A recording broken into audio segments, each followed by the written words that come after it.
رب اشرح لی صدری ویسر لی امری واحلل عقدۃ من لسانی یفقہوا قولی اللہم فقہنا فی الدین آمین۔ السلام علیکم ورحمۃ اللہ وبرکاتہ، کیسے ہیں آپ سب لوگ؟ الحمد للہ علی کل حال، الحمد للہ۔ چلیں انشاءاللہ آج آپ سب لوگوں کو پتہ ہے ہم کون سا ٹاپک اسٹارٹ کرنے جا رہے ہیں؟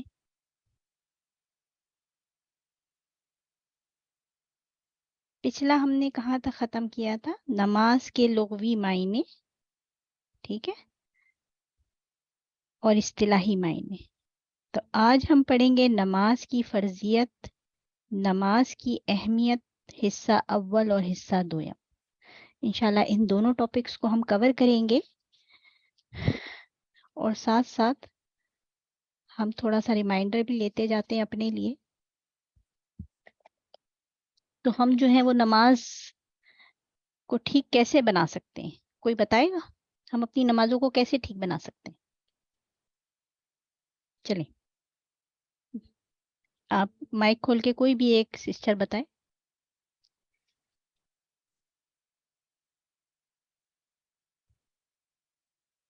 السلام علیکم ورحمۃ اللہ وبرکاتہ۔ وعلیکم السلام۔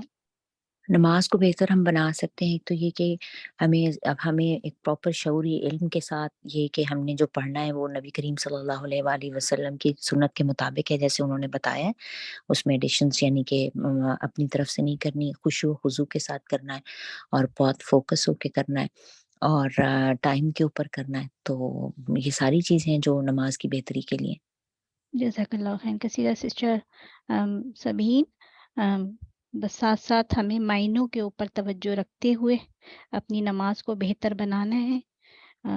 اللہ سبحانہ تعالیٰ جیسے فرماتے ہیں قرآن پاک میں بھی، جو لوگ اپنی نمازوں کی حفاظت کرتے ہیں وہی لوگ جنتوں میں عزت دیے جانے والے ہیں۔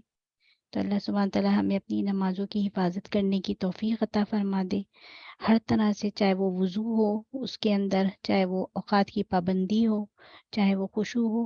چلیں انشاءاللہ پھر ہم اپنے لیسن کی طرف چلتے ہیں۔ بسم اللہ۔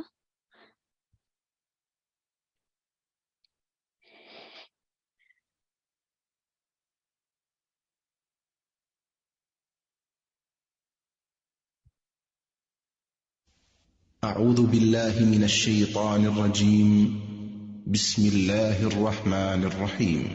الحمد لله رب العالمين الرحمن الرحيم مالك يوم الدين إياك نعبد وإياك نستعين اهدنا الصراط المستقيم صراط الذين أنعمت عليهم غير المغضوب عليهم ولا الضالين۔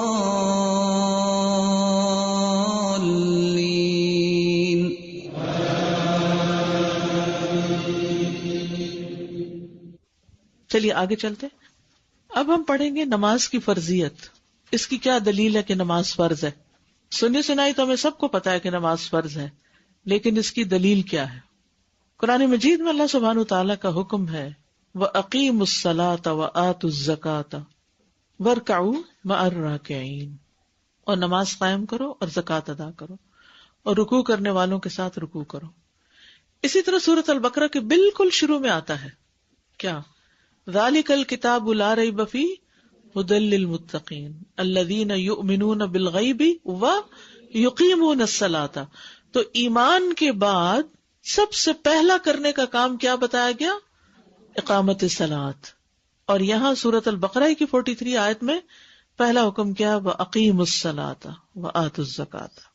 سورۃ النساء 103 میں آتا ہے کہ ایمان والوں پہ نماز فرض کی گئی ہے، ان الصلاۃ کانت علی المؤمنین کتابا موقوتا۔ نماز مکی زندگی میں ہی فرض ہو گئی تھی۔ ام المؤمنین عائشہ رضی اللہ عنہا سے روایت ہے، انہوں نے کہا اللہ نے جب نماز فرض کی تو حضر اور سفر یعنی گھر میں اور سفر میں ہر نماز کی 2 رکعتیں فرض کی تھی، پھر نماز سفر اپنی اصلی حالت میں قائم رکھی گئی اور حضر کی نماز میں اضافہ کر دیا گیا۔ تو انیشلی نماز کی رکعتیں کیا تھیں؟ دو تھی فرض نماز کی. یہ اگر آپ فرض کا لفظ دیکھیں، قالت فرض اللہ الصلاۃ حین فرضها، یہ دلیل ہے حدیث سے نماز کے فرض ہونے کی. صحیح بخاری 350، ام المومنین عائشہ رضی اللہ عنہا کی روایت، فرض اللہ الصلاۃ حین فرضها رکعتین رکعتین فی الحضر والسفر فاقرت صلاۃ السفر وزید فی صلاۃ الحضر. ٹھیک ہے. پھر یہ کہ آسمان پر 5 نمازوں کی فرضیت ہونا، یعنی نمازیں کہاں سے لائے تھے آپ ہمارے لیے؟ معراج کے موقع پر آسمان پر فرض ہوئی تھی. واقعہ معراج کا صحیح بخاری کا حصہ آپ کے سامنے یہاں پڑھا جائے گا. آپ بے شک بخاری کا ریفرنس لکھ لیجئے، صحیح بخاری 7517 حدیث کا نمبر، یا پھر آپ بخاری کھولیں گے اور اس میں آپ معراج کا جو واقعہ ہے اس کو دیکھیں گے تو انشاءاللہ آپ کو یہ حصہ مل جائے گا. ہو سکے تو ریسرچ کر لیجئے. کمپلسری ورک تو نہیں، لیکن اس لیے نہیں کمپلسری کری، ہو سکتا ہے آپ کے گھر میں صحیح بخاری نہ ہو، لیکن نیٹ پہ تو سب کو مل جاتی ہے. اگر فائنڈ آؤٹ کریں تو آپ کا کانفیڈینس بڑھے گا کہ ہم علم حاصل کر رہے ہیں. اور علم صرف کلاس میں حاصل نہیں کیا جاتا، علم صرف اسپون فیڈنگ نہیں ہوتی، علم میں خود بھی کام کرنا ہوتا ہے. ٹھیک ہے. تو واقعہ معراج کے موقع پر جبریل علیہ السلام آپ صلی اللہ علیہ وسلم کو لے کر 7ویں آسمان پر چڑھے. ابراہیم علیہ السلام 6 آسمان پر تھے اور موسیٰ علیہ السلام 7ویں آسمان پر. پھر جبریل علیہ السلام آپ کو لے کر اس سے بھی اوپر گئے جس کا علم اللہ کے سوا اور کسی کو نہیں، یہاں تک کہ سدرۃ المنتہا کے پاس پہنچے. پھر الجبار کے نزدیک ہو گئے جو رب العزت ہے. یہاں اللہ کی بجائے صفت استعمال ہوئی ہے. اور اس قدر نزدیک ہوئے جیسے کمان کے 2 کونے، بلکہ اس سے بھی زیادہ نزدیک. سبحان اللہ. یہ ہے معراج کی انتہا، اتنے قریب اللہ سبحانہ وتعالیٰ کے. پھر اللہ نے آپ کو وحی بھیجی، جو وحی بھیجی اس میں یہ تھا کہ آپ کی امت پر دن رات میں 50 نمازیں فرض کی گئی ہیں. پھر نیچے اترے یہاں تک کہ موسیٰ علیہ السلام کے پاس پہنچے تو انہوں نے آپ کو روک لیا اور کہا، اے محمد، تمہارے رب نے تم سے کیا عہد دیا؟ آپ نے فرمایا کہ مجھ سے دن رات میں 50 نمازیں پڑھنے کا عہد لیا ہے. انہوں نے کہا کہ تمہاری امت اس کی طاقت نہیں رکھتی، اس لیے لوٹ جاؤ اپنے رب سے، اپنے لیے اور اپنی امت کے لیے تخفیف کراؤ، یعنی کمی کرواؤ. نبی صلی اللہ علیہ وسلم نے جبریل کی طرف رخ کیا، گویا آپ ان سے مشورہ لینا چاہتے تھے. جبریل نے مشورہ دیا کہ ہاں اگر آپ کی خواہش ہو تو ٹھیک ہے، چلتے ہیں واپس.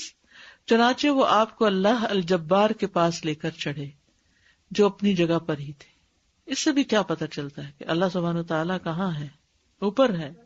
آپ نے عرض کی کہ اے رب، نمازوں میں ہم پر کمی فرمائیے، میری امت اس کی طاقت نہیں رکھتی. اللہ نے 10 نمازیں کم کر دی. پھر موسیٰ علیہ السلام آپ کے پاس آئے، انہوں نے روک لیا. موسیٰ علیہ السلام آپ کو اسی طرح اپنے رب کے پاس بھیجتے رہے حتیٰ کہ 5 نمازیں رہ گئی. پھر 5 کے بعد موسیٰ علیہ السلام نے روکا اور کہا، اے محمد صلی اللہ علیہ وسلم، میں نے اپنی قوم بنی اسرائیل کو اس سے بھی کم نمازیں پڑھوانا چاہیے لیکن وہ ضعیف ہو گئے اور اس کو چھوڑ دیا. تمہاری امت تو جسم، بدن، آنکھ اور کان کے اعتبار سے بہت ضعیف ہے، یعنی پہلوں کے مقابلے میں فزیکلی بعد کی جنریشن ویک ہے. ہمیں سے اکثر کہتے ہیں نا اپنے بچوں کے بارے میں، اور نانی دادی ہمیں ڈانٹتے رہتے تھے کہ تم لوگوں کا کیا بنے گا، اور اب ہم اپنے بچوں کہتے ہیں تمہارا کیا بنے گا. تو انہوں نے کہا کہ آپ کی امت تو فزیکلی ویک ہے، لہٰذا واپس جائیے، تمہارا رب تمہاری نمازوں میں کمی کر دے گا. ہر بار نبی صلی اللہ علیہ وسلم جبریل کی طرف دیکھتے تاکہ ان سے مشورہ لیں، اور جبریل اس کو ناپسند نہیں کرتے تھے. سبحان اللہ. یعنی وہ بھی آپ سے محبت کرتے تھے، کیونکہ اللہ تعالیٰ جب کسی سے محبت کرتے ہیں تو جبریل کو پکارتے ہیں اور پھر جبریل بھی اس سے محبت کرتے ہیں. تو نبی صلی اللہ علیہ وسلم سے تو جبریل علیہ السلام بھی محبت کرتے ہیں، تو ہم سب کا حال کیا ہونا چاہیے. چنانچہ 5ویں بار بھی وہ آپ کو لے گئے. آپ نے عرض کیا، اے میری رب، میری امت کے جسم ناتواں ہیں اور ان کے دل اور ان کے آنکھ، ان کی کان اور ان کے بدن کمزور ہیں، اس لیے ہم پر تخفیف فرمائیے. اللہ الجبار نے فرمایا، یا محمد. نبی صلی اللہ علیہ وسلم نے فرمایا، لبیک و سعدیک. ادب دیکھیے، اللہ نے فرمایا، میرے پاس بات بدلی نہیں جاتی، جیسا کہ میں نے تم پر ام الکتاب میں فرض کیا ہے، یعنی اصل میں تو یہ 5 ہی ہیں، اس سے کم نہیں ہوگی. اور ایک اور روایت میں آتا ہے کہ انہوں نے کہا کہ مجھے شرم آتی ہے اب اور میں نہیں کروا سکتا. اور فرمایا کہ ہر نیکی کا ثواب 10 گنا ہے. یہ گناہ نہیں ہے لفظ، ہاں ہٹانا چاہیے. بس یہ ام الکتاب میں 50 نمازیں ہیں لیکن تم پر 5 ہی فرض ہیں. سبحان اللہ. ہم سب جو 5 پڑھتے ہیں ان کو 50 نمازوں کا ثواب ملتا ہے روزانہ. تو آپ صلی اللہ علیہ وسلم موسیٰ علیہ السلام کے پاس واپس آئے تو انہوں نے پوچھا تو آپ نے فرمایا اللہ نے ہم سے تخفیف کر دی کہ ہر نیکی کے بدلے 10 گنا ثواب ملے گا. موسیٰ علیہ السلام نے کہا میں نے بنی اسرائیل کو اس سے کم پر آزمایا ہے اور انہوں نے چھوڑ دیا، پس آپ واپس جائیے اور مزید کمی کرائیے. رسول اللہ صلی اللہ علیہ وسلم نے اس پر کہا اے موسیٰ اللہ کی قسم مجھے اپنے رب سے شرم آتی ہے کہ بار بار ایک کام کے لیے اس کی طرف جاؤں. تو 5 کے بعد آپ نہیں گئے. تو اس سے یہ پتہ چلتا ہے کہ 5 نمازیں فرض ہیں. حضرت انس بیان کرتے ہیں کہ ایک آدمی نے رسول اللہ صلی اللہ علیہ وسلم سے سوال کرتے ہوئے کہا اے اللہ کے رسول، اللہ عز و جل نے اپنے بندوں پر کتنی نمازیں فرض کی ہیں؟ آپ نے فرمایا اللہ نے اپنے بندوں پر 5 نمازیں فرض کی ہیں. اس نے کہا اے اللہ کے رسول، ان سے پہلے یا بعد میں بھی کوئی نماز فرض ہے؟ آپ نے 3 بار فرمایا اللہ نے اپنے بندوں پر 5 نمازیں فرض کی. اس آدمی نے اللہ کی قسم اٹھاتے ہوئے کہا کہ میں نہ ان نمازوں میں زیادتی کروں گا نہ کمی. آپ نے فرمایا اگر یہ سچا ہے تو ضرور جنت میں داخل ہوگا. یعنی جو شخص 5 کی 5 پڑھے وہ جنتی ہے انشاءاللہ. عبادہ بن صامت فرماتے ہیں کہ میں نے رسول اللہ صلی اللہ علیہ وسلم کو فرماتے ہوئے سنا اللہ نے اپنے بندوں پر 5 نمازیں فرض کی ہیں. اب یہ سب دیکھیے حدیثیں 5 نمازیں. تو اس میں 5 کا جو فگر ہے یہ امپورٹنٹ ہے. جس نے انہیں ادا کیا اور ان کا حق ہلکا سمجھتے ہوئے ان میں سے کچھ ضائع نہ کیا تو اللہ کا اس کے لیے قیامت کے دن یہ عہد ہے کہ اس کو جنت میں داخل فرمائے. یہ وعدہ ہے جو آپ سوال کر رہی تھی نا کہ قبول ہے کہ نہیں، تو یعنی اگر ہم اپنے طور پر کوئی کمی نہ کریں، کرتے رہیں تو انشاءاللہ قیامت کے دن اللہ تعالیٰ اپنے وعدے کو پورا کرے گا. اور جس نے ان کو ادا کیا مگر ان کا حق ہلکا سمجھتے ہوئے ان میں سے کچھ ضائع کیا تو اللہ کا اس کے لیے کوئی عہد نہیں، وہ چاہے تو عذاب دے چاہے تو معاف کر دے. تو نماز کے معاملے کو ہلکا نہ سمجھیں. نماز ایسا فریضہ ہے جو کسی بھی حالت میں کسی سے بھی ساقط نہیں ہو سکتا.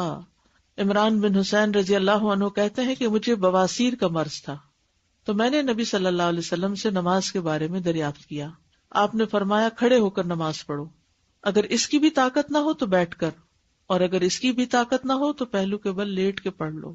وہ آپ دیکھ رہے کھڑے ہو کے پڑھو، نہیں ہو سکتے بیٹھ جاؤ، بیٹھ بھی نہیں سکتے لیٹ جاؤ، سائڈ پر ہو کر پڑھ لو. یعنی ضروری نہیں کہ لیٹ کر نماز جب پڑھی جائے تو اسٹریٹ ہی مریض کو کیا جائے. بعض مریض سیدھے نہیں لیٹ سکتے تو اس میں جس اینگل پر بھی وہ ہیں اسی پر وہ نماز پڑھ لیں گے. ٹھیک ہے. تو یہاں تک یہ سارے دلائل تھے احادیث کی روح سے 5 نمازوں کی فرضیت کے. آپ ایک آیت یا ایک حدیث یاد کر لیجئے نماز کی فرضیت کی دلیل کے طور پر. مثلا ان الصلاۃ کانت علی المؤمنین کتابا موقوتا. کتاب بھی فرض کو کہتے ہیں نا. ٹھیک ہے. اور اگر پہلے سے ہی آیت آتی ہے تو پھر کون سی یاد کر سکتے ہیں آپ؟ وَأَقِيمُوا الصَّلَاةَ وَآتُوا الزَّكَاةَ وَارْكَعُوا مَعَ الرَّاكِعِينَ. یعنی کوئی بھی اگر آپ کو کہے کہ اس کی کیا دلیل ہے کہ نماز فرض ہے، ہو سکتا ہے کوئی باہر کریں آپ کا اپنا ہی بچہ پوچھے یعنی آپ کو کہاں سے پتا چلا نماز فرض ہے، تو آپ کیا کریں گے؟ قرآن میں ہے، قرآن میں یہ آیا ہے، دلیل سے جواب دیجیے. اور حدیث کون سی یاد کریں گے؟ سب سے چھوٹی جو ہے یہ مکی زندگی میں نماز فرض ہونے والی حدیث جو ہے، حدیث جبریل کا تقاضا نہیں کرتی آپ سے، حضرت عائشہ والی. کیا ہے حدیث؟ میں آپ کو عربی یاد کروا دیتی ہوں، کہیے میرے پیچھے. عن عائشہ ام المؤمنین قالت فرض اللہ الصلاۃ حین فرضها رکعتین رکعتین فی الحضر والسفر فأقرت صلاة السفر وزید فی صلاة الحضر. ٹھیک ہے. یہاں پر آپ نے ذکر کیا ہے ام الکتاب کا کہ وہاں 50 نمازیں فرض ہیں. ام الکتاب تو ام الکتاب آیا قرآن کا ہی دوسرا نام لوح محفوظ. اچھا کیا کہ آپ نے سوال کر لیا کہ ام الکتاب سے مراد لوح محفوظ ہے. قرآن مجید میں ایک دوسری جگہ بھی آتا ہے وَإِنْدَهُ أُمُّ الْكِتَابِ.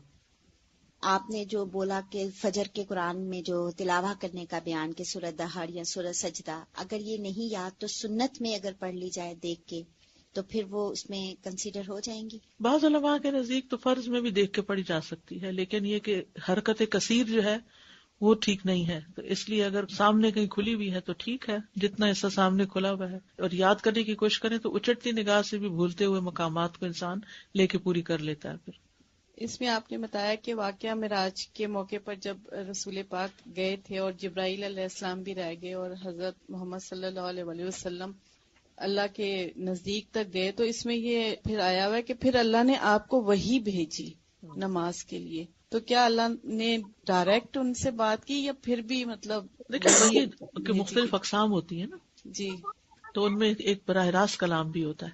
وحی جو ہوتی ہے نا، جی اگرچہ خفیہ اشارے کو کہتے ہیں، دل میں بات ڈالنے کو، لیکن وحی کی ایک قسم خواب ہوتے ہیں، وحی کی ایک قسم اللہ تعالیٰ کا براہ راست کلام کرنا ہوتا ہے. تو اللہ سبحانہ وتعالیٰ نے معراج کے موقع پر نبی صلی اللہ علیہ وسلم سے براہ راست کلام بھی کیا، اسی کو یہ وحی کہا جا رہا ہے. یعنی وحی کے ذریعے یعنی ایک دینی حکم دیا گیا آپ کو.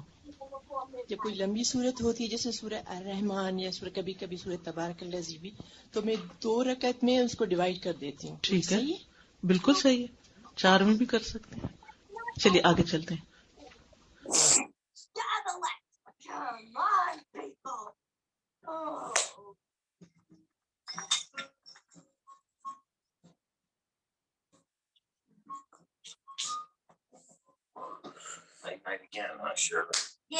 عبداللہ میں بہت اپسٹ ہو رہی ہوں آپ سے.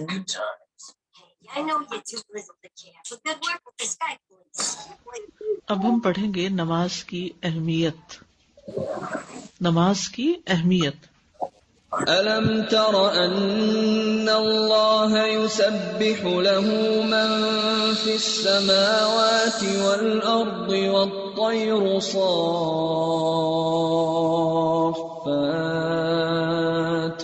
كُلٌّ قَدْ عَلِمَ صَلَاتَهُ وَتَسْبِيحَهُ وَاللَّهُ عَلِيمٌ بِمَا يَفْعَلُونَ. الم ترى، کیا تم نے دیکھا نہیں، غور نہیں کیا، ان اللہ کہ بے شک اللہ تعالی، یسبح له من فی السماوات والارض کہ اس کی تسبیح کر رہے ہیں وہ سب جو آسمانوں میں ہے اور زمین میں، والطیر. السلام علیکم. آپ لوگوں میں سے کسی ایک کا مائک کھلا ہوا ہے، کائنڈلی اپنے تمام مائک چیک کریں اور سب اپنے مائک آف کر دیں پلیز.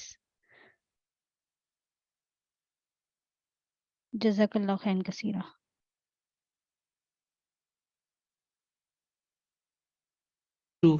اور پرندے بھی، صافات پر پھیلائے ہوئے، وہ بھی اڑان میں اللہ کی تسبیح کرتے ہیں.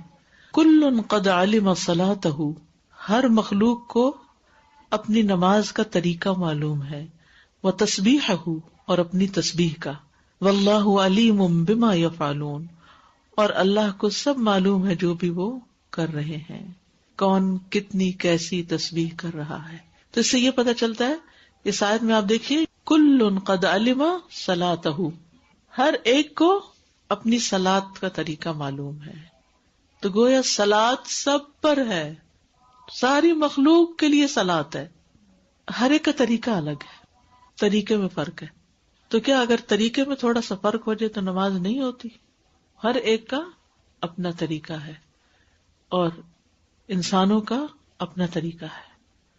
پھر قرآن میں نماز کا کثرت سے ذکر ہے، وَأَقِیمُوا الصَّلَاةَ وَآتُوا الزَّکَاةَ وَمَا تُقَدِّمُوا لِأَنفُسِکُم مِّن خَیْرٍ تَجِدُوهُ عِندَ اللَّهِ إِنَّ اللَّهَ بِمَا تَعْمَلُونَ بَصِیرٌ. اور نماز قائم کرو اور زکوٰۃ دو، اور جو بھی نیکی تم اپنی جانوں کے لیے آگے بھیجو گے اسے اللہ کے پاس پالو گے، بے شک اللہ جو کچھ تم کرتے ہو خوب دیکھنے والا ہے. یعنی جو بھی نیکی کر رہے ہو اگر دنیا میں اس کا کوئی اثر نظر نہیں بھی آ رہا تو فکر نہیں کرو، تجدوہ عند اللہ، اللہ کے ہاں اس کو پالو گے، وہاں موجود ہوگی. اگر یہاں اجر نہیں ملا، یہاں اس کا فائدہ نہیں ملا تو وہاں ضرور مل جائے گا. پھر وَأَقِمِ الصَّلَاةَ طَرَفَيِ النَّهَارِ وَزُلَفًا مِّنَ اللَّيْلِ إِنَّ الْحَسَنَاتِ يُذْهِبْنَ السَّيِّئَاتِ ذَلِكَ ذِكْرَىٰ لِلذَّاکِرِینَ. اور دن کے دونوں کناروں میں نماز قائم کرو اور رات کی کچھ گھڑیوں میں، بے شک نیکیاں برائیوں کو لے جاتی ہیں اور یہ یاد کرنے والوں کے لیے یاد دہانی ہے۔ پھر اسی طرح اللہ تعالیٰ اپنے بندوں کو حکم دیتے، قُل لِعِبَادِي الَّذِينَ آمَنُوا يُقِيمُوا الصَّلَاةَ، میرے بندوں سے کہہ دیجئے جو ایمان لے آئے ہیں کہ نماز قائم کریں۔ تو یہ ہو نہیں سکتا کہ ایک بندہ ایمان لائے اور نماز قائم نہ کرے۔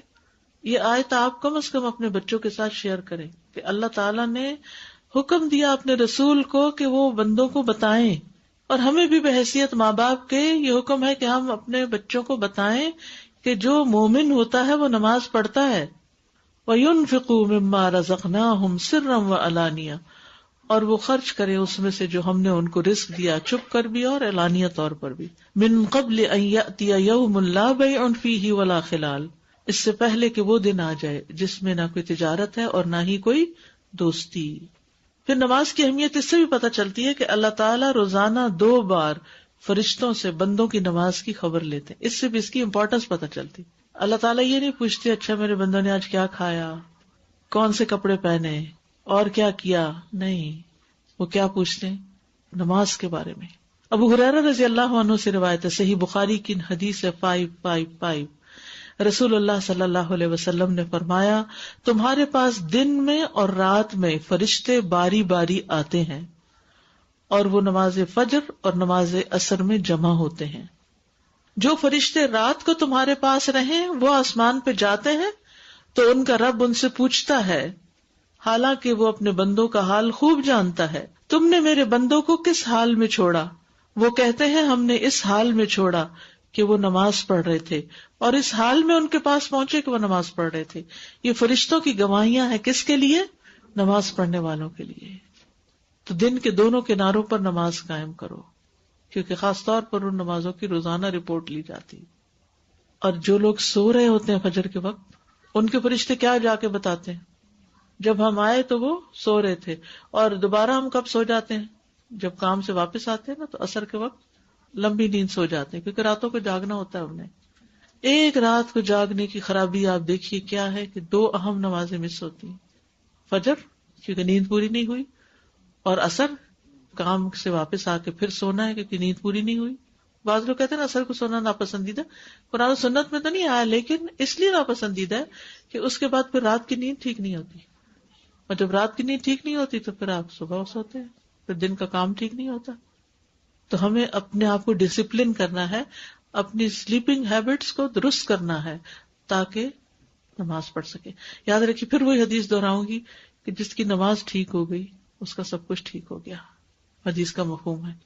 کیونکہ اکثر لوگ وقت کی کمی کا شکوہ کرتے رہتے ہیں یا ٹائم کی آرگنائزیشن نہیں کر پاتے۔ میں سمجھتی ہوں کہ اللہ سبحانہ وتعالیٰ نے ہمارے لیے نماز جیسی ایسی چیز رکھی ہے کہ اگر وہ وقت پر ادا ہونے لگ جائے، سارے کام اس کے ساتھ ساتھ اپنی اپنی جگہ آ جاتی۔ ہر نماز کے ساتھ کچھ کا، کچھ کے ساتھ عبادت کا کام لگا لیجیے، کچھ کے ساتھ ذاتی ضروریات کا، کچھ کے ساتھ لوگوں کی خدمت کا، تو آپ دیکھیں کہ سب کام ہو جائیں گے اور تسلسل سے ہوں گے، کیونکہ اللہ تعالیٰ کو وہ چیز زیادہ پسند ہے جو مسلسل کی جائے۔ ہم سب سے زیادہ زندگی میں مسلسل کام کون سا کرتے ہیں؟ نماز کی ادائیگی کا۔ تو اس نماز کے ساتھ اور نیکیاں بھی مسلسل ہونے لگیں گی۔ پھر ہر نماز کے وقت ایک اعلان ہوتا ہے، یہ سلسلہ صحیحہ کی حدیث ہے 2520۔ سلسلہ صحیحہ کی جو صحیح احادیث ہے نا، وہ اردو میں کتابیں چھپی ہوئی بھی ہیں، یا کسی لائبریری میں آپ دیکھیں تو وہاں سے بھی آپ حدیث نکال کے آپ دوبارہ پڑھ سکتے ہیں، کبھی کسی کو ریفرنس دینا پڑتا ہے۔ رسول اللہ صلی اللہ علیہ وسلم نے فرمایا، جب ہر نماز کا وقت شروع ہوتا ہے تو ایک منادی کرنے والے کو بھیجا جاتا ہے، وہ کہتا ہے، اے آدم کے بیٹو، اٹھو اور اس آگ کو بجھاؤ جو تم نے اپنے نفسوں کے لیے جلائی ہے، یعنی گناہوں کی آگ۔ تو وہ کھڑے ہوتے ہیں اور وضو کرتے ہیں تو ان کی آنکھوں سے ان کے گناہ جھڑ جاتے ہیں، اور جب وہ نماز پڑھتے ہیں تو اس نماز اور پچھلی نماز کے درمیانی وقفے میں ہونے والے گناہ بخش دیے جاتے ہیں۔ انسان ہلکا ہو جاتا ہے، اس کا وزر ہٹ جاتا ہے، تسلی میں ہو جاتا ہے، انسان سکون میں آ جاتا ہے۔ یاد رکھیے، کچھ بوجھ فزیکل ہوتے ہیں اور کچھ بوجھ روح پر ہوتے ہیں۔ اب یہ جو روح پر بوجھ ہوتے ہیں نا، یہ ہمیں اندر سے ڈپریسڈ کرتے ہیں اور اندر سے ہر وقت ایک غم اور فکر لگائے رکھتے ہیں۔ یہ ہمیں نظر نہیں آتے لیکن ان کے اثرات ہمارے بدن پر ہوتے ہیں۔ جب انسان نماز پڑھ کے اپنے گناہوں کی آگ بجھا لیتا ہے تو اس کے بعد کیا ہوتا ہے؟ پرسکون ہو جاتا ہے، پرسکون ہو جاتا ہے، کیونکہ بوجھ ہٹ جاتا ہے. پھر وہ لوگ اس درمیانی وقفے میں گناہ کر کے دوبارہ آگ جلاتے ہیں. جیسے پہلی ظہر کی نماز کے وقت ہوتا ہے تو اعلان کیا جاتا ہے بنی آدم اٹھو اور اس آگ کو بجھاؤ جو اپنے نفسوں کے لیے جلائی. وہ کھڑے ہوتے ہیں، وضو کرتے ہیں، نماز پڑھتے ہیں، تو ان دو نمازوں کے بیچ میں ہونے والے گناہ بخش دیے جاتے ہیں.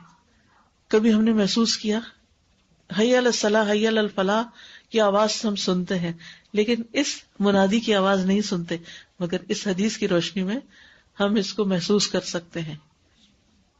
تو فائدہ کس کا ہے؟ اصل میں عام طور پر رجحان یہی ہے، یہ سوچ یہی ہے کہ نماز پڑھ کے شاید ہم کسی کو فیور کر رہے ہیں، حالانکہ نماز ہمارے اپنے فائدے میں ہے.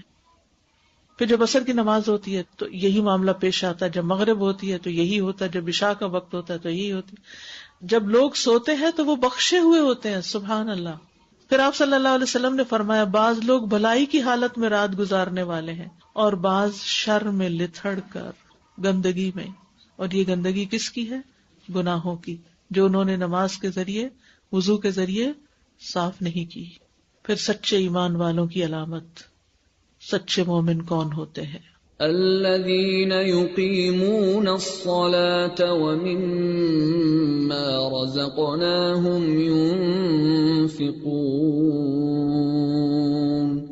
أولئك هم المؤمنون حقا لهم درجات عند ربهم ومغفرة ورزق كريم.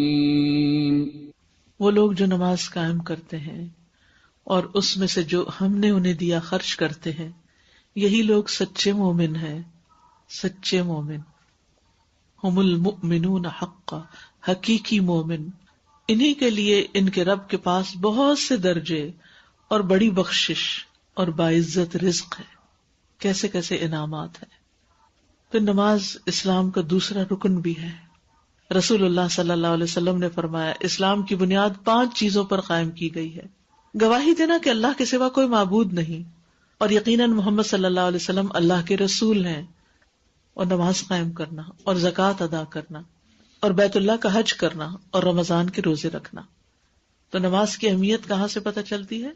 کہ یہ اسلام کا ایک رکن ہے، حقیقی ایمان کی علامت ہے. اوپر آپ دیکھیں نا، مؤمنون حقا. نماز اسلام کا ستون ہے. معاذ بن جبل سے روایت ہے کہ رسول اللہ صلی اللہ علیہ وسلم نے مجھ سے فرمایا کیا میں تمہیں دین کی بنیاد، اس کا ستون اور اس کے کوہان کی بلندی کے متعلق نہ بتاؤں؟ اس دین کی بنیاد اسلام ہے، جو کوئی اسلام لے آیا وہ سلامت رہا. اس کا ستون نماز ہے اور اس کے کوہان کی بلندی اللہ کے راستے میں جہاد کرنا، یعنی اوپر کا حصہ ہے، یعنی اللہ کے راستے میں خوب محنت کرنا. تو جب کسی چیز کا ستون ہی باقی نہ رہے، پلر ہی قائم نہ رہے جس پر وہ عمارت قائم ہے، تو کیا ہوگا؟ باقی سب چیزیں گر جائیں گی. تو پھر وہی حدیث یاد کراتی ہوں، کیا جس کی نماز ٹھیک ہو گئی اس کا سب ٹھیک ہو، اس کا باقی دین بھی ٹھیک ہو جائے گا، اس کے احوال بھی ٹھیک ہو جائیں گے. پھر نماز اسلام کی بنیادی تعلیم ہے. ایک دیہاتی رسول اللہ صلی اللہ علیہ وسلم کی خدمت میں حاضر ہوا اور عرض کیا یا رسول اللہ صلی اللہ علیہ وسلم اسلام کیا ہے؟ آپ نے فرمایا دن اور رات میں 5 نمازیں پڑھنا. اس نے پوچھا کیا ان کے علاوہ بھی کوئی نماز مجھ پر فرض ہے؟ آپ نے فرمایا نہیں. یعنی اسلام کی عمارت نماز ہی سے ہے. باقی نمازیں کیا ہیں ان 5 کے علاوہ؟ نفلی نمازیں. پھر نبی صلی اللہ علیہ وسلم کا نماز قائم کرنے پر بیعت لینا. جریر بن عبداللہ کہتے ہیں کہ میں نے رسول اللہ صلی اللہ علیہ وسلم سے نماز پڑھنے، زکوٰۃ دینے اور ہر مسلمان سے خیر خواہی کرنے کے اقرار پر بیعت کی. ٹھیک ہے.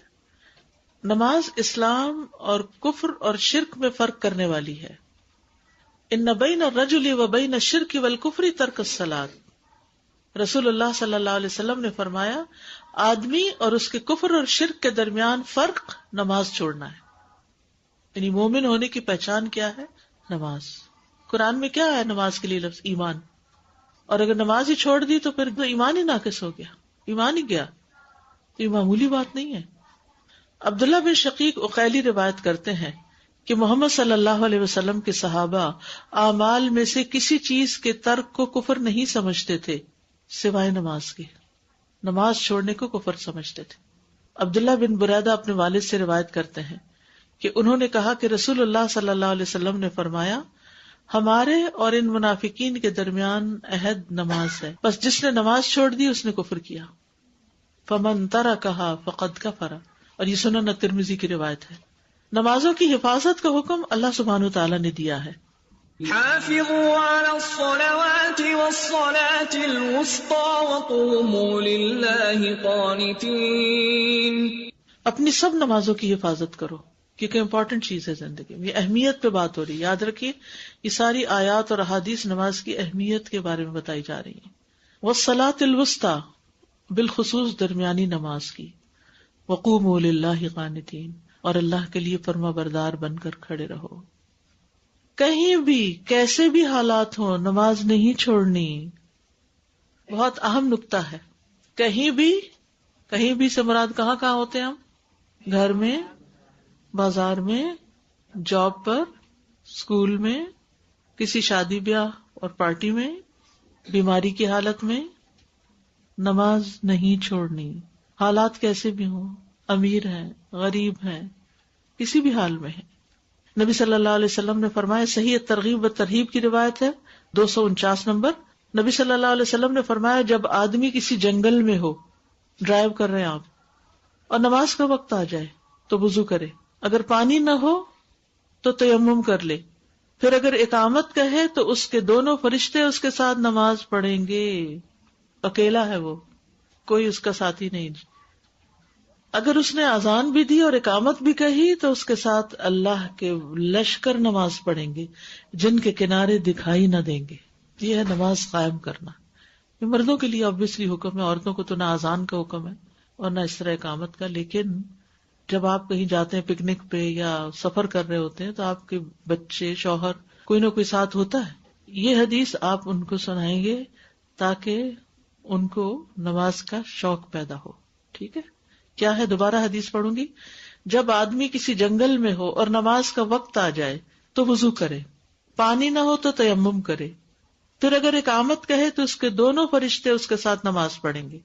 اور اگر اذان بھی دی اور اقامت بھی تو اس کے ساتھ اللہ کے بڑے لشکر نماز پڑھیں گے جن کے کنارے دکھائی نہ دیں گے. اچھا بائی دی وے، آج آپ کو اذان سکھائے گی تو آپ کے دل میں ضرور خیال آیا ہوگا کہ ہم عورتیں، ہم نے کہاں اذان دینی ہے اور یہ ہم ہی کیوں سکھا رہے ہیں، کس مشکل میں ڈال رہے ہیں، کیوں سکھائے گی آپ کو؟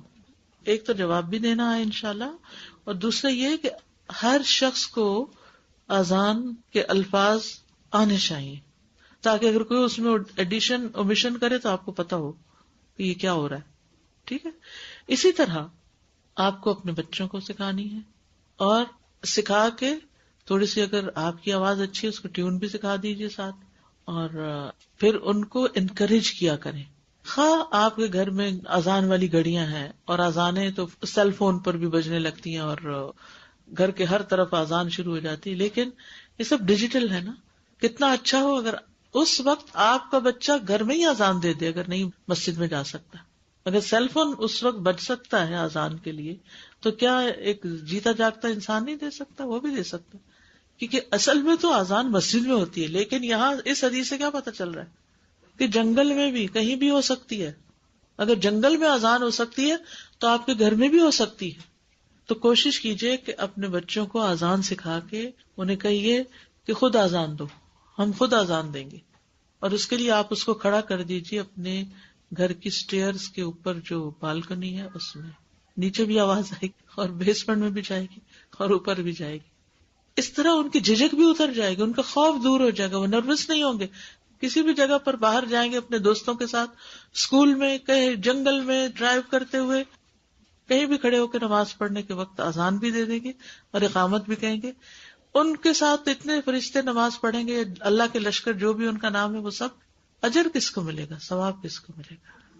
اس موٹیویشن کا، اس سکھانے کا، اس کرنے کا. اپرچونٹیز بہت ہیں، بہت بڑا بزنس ہے، لیکن ہم فائدہ نہیں اٹھاتے. علم نہیں ہے نا، اصل بات یہ علم نہیں ہے، اور علم کے ساتھ پھر موٹیویشن بھی نہیں ہے بعض اوقات. تو چلے اگر بچے بڑے بھی ہو گئے تو ان کو بھی پکڑے تھوڑا سا اور ان کی جھجک نکالے اصل میں مشکل پتہ وہی نا، نماز مسلیوں کا کام ہے اور اذان امام کا کام ہے، دیٹس اٹ، اور ہم فارغ ہیں. یعنی ہمارے یہاں پتہ نہیں کیوں یہ کلرجی سسٹم بن گیا کہ بس مخصوص لوگ جو ہے نا وہی دین کے ٹھیکیدار ہیں اور باقیوں کا اس سے کوئی تعلق نہیں. نہیں، اذان کوئی بھی دے سکتا ہے جس کو صحیح طور پر دینی آئے، اقامت کوئی بھی کہہ سکتا ہے، نماز کوئی بھی پڑھا سکتا ہے جس کو قرآن دوسروں سے زیادہ آتا ہے. اور بعض اوقات ایسا بھی ہوتا ہے کہ مخصوص امام سے زیادہ پیچھے والے کو قرآن آ رہا ہوتا ہے، تو امام کو ایز اے کرٹسی اس کو آفر کرنا چاہیے کہ تم آؤ، تم نماز پڑھاؤ. کچھ مساجد بہت حفاظ فرینڈلی ہیں، جہاں ان کوئی ایسا حافظ جاتا ہے تو اس کو خود آفر کر دیتے ہیں. اور یہ ظرف ہونا چاہیے ایز لانگ ایز آپ کو یہ پتا ہو کہ یہ صحیح نماز پڑھانے والا ہے. کل شام کی یہاں نماز ہوئی، آپ یقین کریں شاید آپ میں سے کسی نے پڑھی ہو، اتنی زبردست کی رات تھی، حرم یاد آ رہا تھا، بہت زبردست کی رات. معلوم نہیں کون تھے پڑھانے والے، لیکن اس طرح ڈفرینٹ ٹائمنگز پر جب ڈفرینٹ لوگوں کی بھی قرات سنتے ہیں تو ذرا خشوع اور بہتر ہو جاتا ہے. لگے بندے روٹین میں ایک ہی شخص کو بار بار سن رہے ہیں، اس سے اور بات ہے. بہرحال دنیا کے کاموں کی وجہ سے نمازوں سے غافل نہیں ہونا. رجال لا تلهيهم تجارة ولا بيع عن ذكر الله وإقام الصلاة وإيتاء الزكاة يخافون يوما تتقلب فيه القلوب والأبصار. وہ مرد جنہیں اللہ کے ذکر سے اور نماز قائم کرنے اور زکوٰۃ دینے سے نہ کوئی تجارت غافل کرتی ہے اور نہ کوئی خرید و فروخت. سبحان اللہ، تجارت اور خرید و فروخت، کیونکہ اب تو گھر پہ بھی بیٹھ کے ہم امیزون سے خرید و فروخت کر رہے ہوتے ہیں، اور مردوں کے علاوہ عورتیں بھی کر رہی ہوتی ہیں. دیکھیں وہ بازو کہتے ایک چیز ایک آئٹم دیکھنے بیٹھتے ہیں تو سرچ میں اور ریویوز میں کتنا وقت چلا جاتا ہے اور نماز لیٹ ہو جاتی ہے. تو ان کو دنیا کی چیزوں سے زیادہ نماز کی فکر ہوتی ہے. نہیں بھائی نماز کا وقت ہو گیا، اٹھو چھوڑو بعد میں دیکھ لیں گے. پھر انسان کہتے نہیں ابھی تھوڑی سی تو 3-4 آئٹم رہ گئے ہیں دیکھ لیتے. نہیں، وہ غافل نہیں ہوتے، وہ اس دن سے ڈرتے ہیں جس میں دل اور آنکھیں الٹ جائیں گی. دل اور آنکھیں الٹ جائیں، پھر جائیں گی. دل الٹنا اس کی کیفیت ہوتی ہے جب آپ بلندی سے نیچے گاڑی میں آ رہے ہو نا، تو اس وقت دل کی حالت کیا ہوتی، الٹی آ رہی ہوتی ہے نا، جیسے وامٹ کر رہے ہوتے ہیں. بہت تکلیف دہ کیفیت ہوتی ہے اگر آپ میں سے کسی نے ایکسپیرینس کیا. رولر کوسٹر میں بھی اسی طرح کی فیلنگ ہوتی ہے، دل بیٹھا جا رہا ہوتا ہے. اس دن حشر کے میدان میں ان کی حالت یہ ہو رہی ہو، سوچئے وہاں کھڑے ہونا بھی مشکل اور دل کی اس کیفیت کو سنبھالنا بھی مشکل. خوف اور گھبراہٹ کے مارے یہ عالم ہوگا. یہ رولر کوسٹر میں بھی خوف ہوتا ہے نا، جو تیزی سے موو کر رہا ہوتا ہے اور اوپر نیچے جا رہا ہوتا ہے. تو اسی طرح نگاہیں بھی خوف کے مارے نگاہیں پھر جائیں گی، تو غور سے دیکھ نہیں ان مناظر کو پائیں گے. تو اس دن کے خوف سے، اس دن کے ہول سے بچنے کے لیے وہ آج نمازوں کی فکر کرتے ہیں. پھر مومن کو اپنے باپ دادا اور بچوں سے بھی زیادہ نماز سے محبت ہوتی ہے. یہ ایک ٹیسٹ ہے ہم سب کا. ابو ہریرہ سے مروی ہے کہ ایک مرتبہ رسول اللہ صلی اللہ علیہ وسلم نے زجنان اور عثمان کے درمیان پڑاؤ ڈالا تو مشرکین نے کہا ان لوگوں کی ایک نماز ہے جو انہیں اپنے آباء و اجداد اور اپنے بیٹوں سے بھی زیادہ محبوب ہے. ان کو نماز اپنے باپ دادا اور بچوں سے بھی زیادہ محبوب ہے، اور وہ عصر کی نماز ہے. وہ کس لیے؟ کیونکہ قرآن مجید میں خاص طور پر وَالصَّلَاةِ الْوُسْطَىٰ کی تاکید آئی ہے. اس لیے تم اس وقت اکٹھے ہو کر ان پر یکبارگی حملہ کر دینا. ادھر جبریل علیہ السلام نبی صلی اللہ علیہ وسلم کے پاس آئے اور آپ کو حکم دیا کہ اپنے صحابہ کو 2 گروہوں میں کھڑا کریں. ایک گروہ کو آپ نماز پڑھا دیں اور دوسرا ان کے پیچھے دشمن کے سامنے ڈٹا رہے، اور وہ اپنا حفاظتی سامان اور اسلحہ اپنے ساتھ رکھے. پھر وہ دوسرا گروہ آ کر آپ کے ساتھ نماز پڑھ لے. تو اس وقت وہ صلاۃ الخوف جو تھی، پھر وہ اس کا طریقہ آپ نے بتا دیا کہ ٹھیک ہے وہ تدبیر کر رہے ہیں کہ اس نماز پہ حملہ کریں گے، تو اس کے جواب میں اللہ نے دین میں وسعت رکھی، رخصت رکھی، 2 گروہوں میں بٹ جاؤ. تقسیم کار، زبردست مینجمنٹ. پھر نماز کا وقت داخل ہوتے ہی کام کاج چھوڑ کر نماز پڑھنا. اسود کہتے ہیں کہ میں نے عائشہ رضی اللہ عنہا سے پوچھا نبی صلی اللہ علیہ وسلم اپنے گھر میں کیا کیا کرتے تھے؟ انہوں نے کہا آپ اپنے گھر کے کام کاج کرتے تھے، یعنی اپنے گھر والوں کی خدمت کیا کرتے تھے، اور جب نماز کا وقت ہوتا تو فوراً کام کاج چھوڑ کر نماز کے لیے چلے جاتے، کام وہی چھوڑا اور نماز پہلے ادا۔ تو اس میں وہ جو واقعہ بتا رہی ہے نا کہ کچن میں ہی جائے نماز رکھی ہوئی اور جو ہی اذان ہوئی ساتھ ہی نماز شروع کر دی۔ ایک کہانی میں نے کہیں پڑھی تھی، معلوم نہیں اس کی حقیقت کیا ہے، کہ ایک خاتون جو تھی انہوں نے کھانا پکانا رکھا اور اتنے میں نماز کا وقت ہوا اور انہوں نے نماز شروع کر دی اور عین سجدے میں انتقال ہو گیا۔ تو اس پہ تبصرہ یہ لکھا ہوا تھا کہ اگر وہ اس وقت کچھ اور کر رہی ہوتی تو اسی حال میں انتقال ہوتا، پکاتی رہتی تو اسی میں، تو چونکہ پرائرٹی نماز تھی تو اس لیے پہلے نماز ادا کرنے لگی اور اسی میں انتقال ہو گیا۔ تو دنیا میں انسان جن چیزوں سے محبت کرتا ہے نا، المرء مع من احبہ، اسی کے ساتھ ہوگا جس سے وہ محبت کرتا ہے۔ عموماً انہی کاموں پر اختتام ہوتا ہے جن کے ساتھ انسان وابستگی رکھتا ہے۔ نماز کے فوت ہونے پر فکر، حضرت علی کہتے ہیں کہ احزاب کے دن رسول اللہ صلی اللہ علیہ وسلم نے فرمایا اللہ ان کے گھروں اور ان کی قبروں کو آگ سے بھر دے، انہوں نے ہمیں عصر کی نماز سے روک دیا یہاں تک کہ سورج غروب ہو گیا۔ یہ غزوہ خندق کھوتے کھوتے اس میں حفاظت کے وقت یہ معاملہ پیش آیا۔ اب اس میں آپ دیکھیے کہ نبی صلی اللہ علیہ وسلم کبھی کسی کو بد دعا نہیں دیتے تھے، لیکن جب نماز پڑھنے کا موقع نہ ملا تو اس موقع پر آپ نے ایسا کیا۔ تو اس سے بھی اندازہ لگائیے نماز کی اہمیت کا۔ پھر گھر والوں کو نماز کا حکم دینا اور اس پہ جمے رہنا۔ وَأْمُرْ أَهْلَكَ بِالصَّلَاةِ وَاصْطَبِرْ عَلَيْهَا لَا نَسْأَلُكَ رِزْقًا نَحْنُ نَرْزُقُكَ وَالْعَاقِبَةُ لِلتَّقْوَى۔ اور اپنے گھر والوں کو نماز کا حکم دیجیے اور اس پر خوب پابند رہیے۔ یعنی نماز اتنی امپورٹنٹ ہے کہ صرف خود ہی پڑھنا کافی نہیں، بلکہ گھر میں اس کا ایک ماحول پیدا کرنا ہے، گھر والوں کو بھی حکم دینا ہے۔ ہم تم سے کسی رزق کا مطالبہ نہیں کرتے، پیچھے ہم نے پڑھا نا عبادت بز رزق، تو ہمیں رزق نہیں چاہیے، ہم نے تمہیں عبادت کے لیے پیدا کیا، عبادت کر کے آئیے، ہم ہی تمہیں رزق دیں گے، اور اچھا انجام تقویٰ کا ہے۔ بچوں کو نماز کا حکم کب سے دیا جائے؟ آپ صلی اللہ علیہ وسلم نے فرمایا اپنے بچوں کو نماز پڑھنے کا حکم دو جب وہ 7 سال کے ہو جائیں، اور جب وہ 10 برس کے ہوں تو انہیں ترک نماز پر مارو اور ان کے بستر آپس میں جدا کر دو۔ یعنی مارو سے مراد یہ کہ سختی بھی پھر کی جائے، ان کو ڈسپلن کیا جائے۔ حالت جنگ میں بھی نماز کی حفاظت کی جائے۔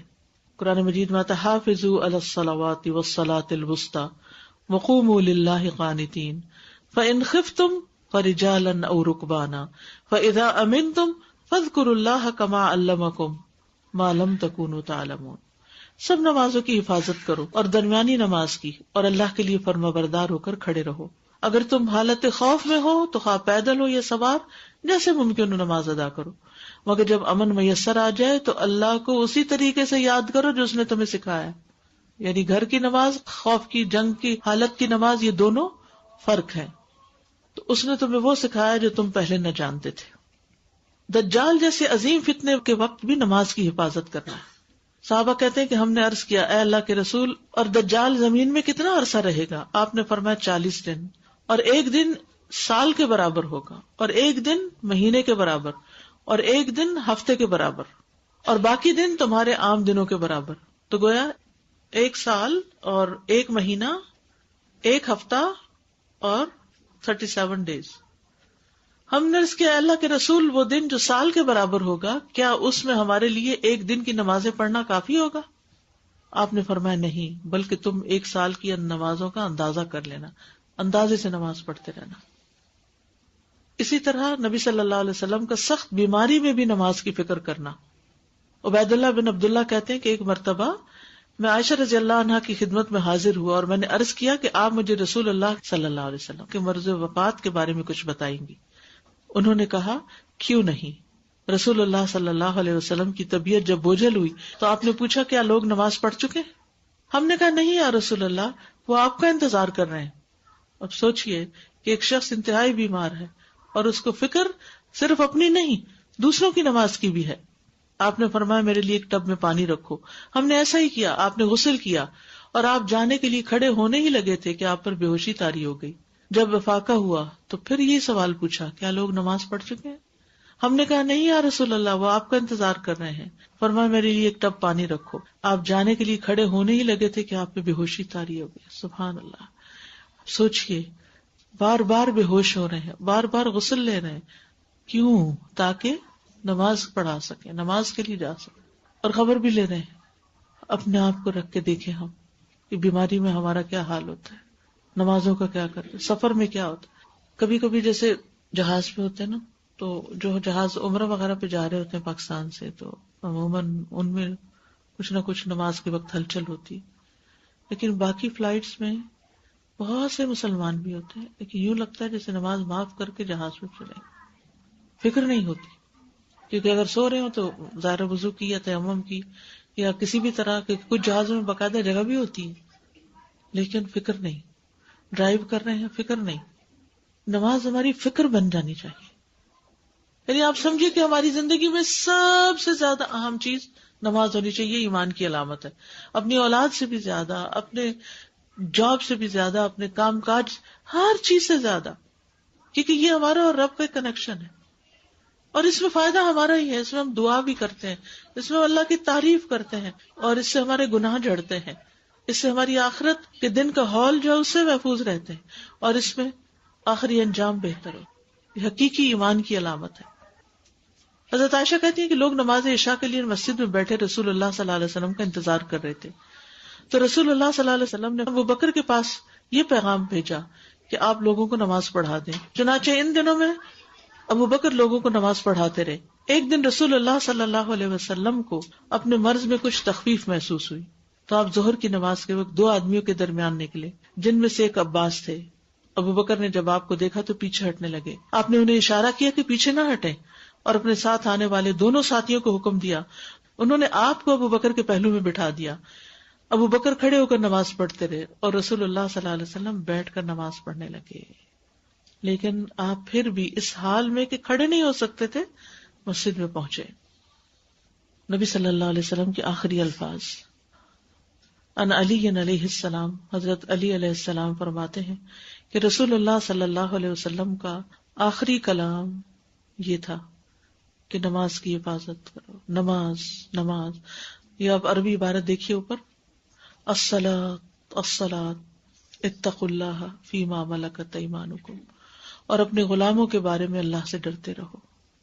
حقوق العباد میں سے سروینٹس، اپنے سے چھوٹے سبارڈینیٹس، اور حقوق اللہ میں سے نماز. دنیا سے جاتے ہوئے آخری الفاظ، آخری وصیت. ام سلمہ کہتی ہیں کہ رسول اللہ صلی اللہ علیہ وسلم کی آخری وصیت یہ تھی کہ نماز نماز اور اپنے غلاموں کے ساتھ حسن سلوک کرنا. یہی کہتے کہتے اللہ کے نبی کا سینہ مبارک کھڑکھڑانے لگا اور آپ کی زبان رکنے لگی. قبر میں بندے کی حسرت یہی ہوگی کہ نماز پڑھ لیتا.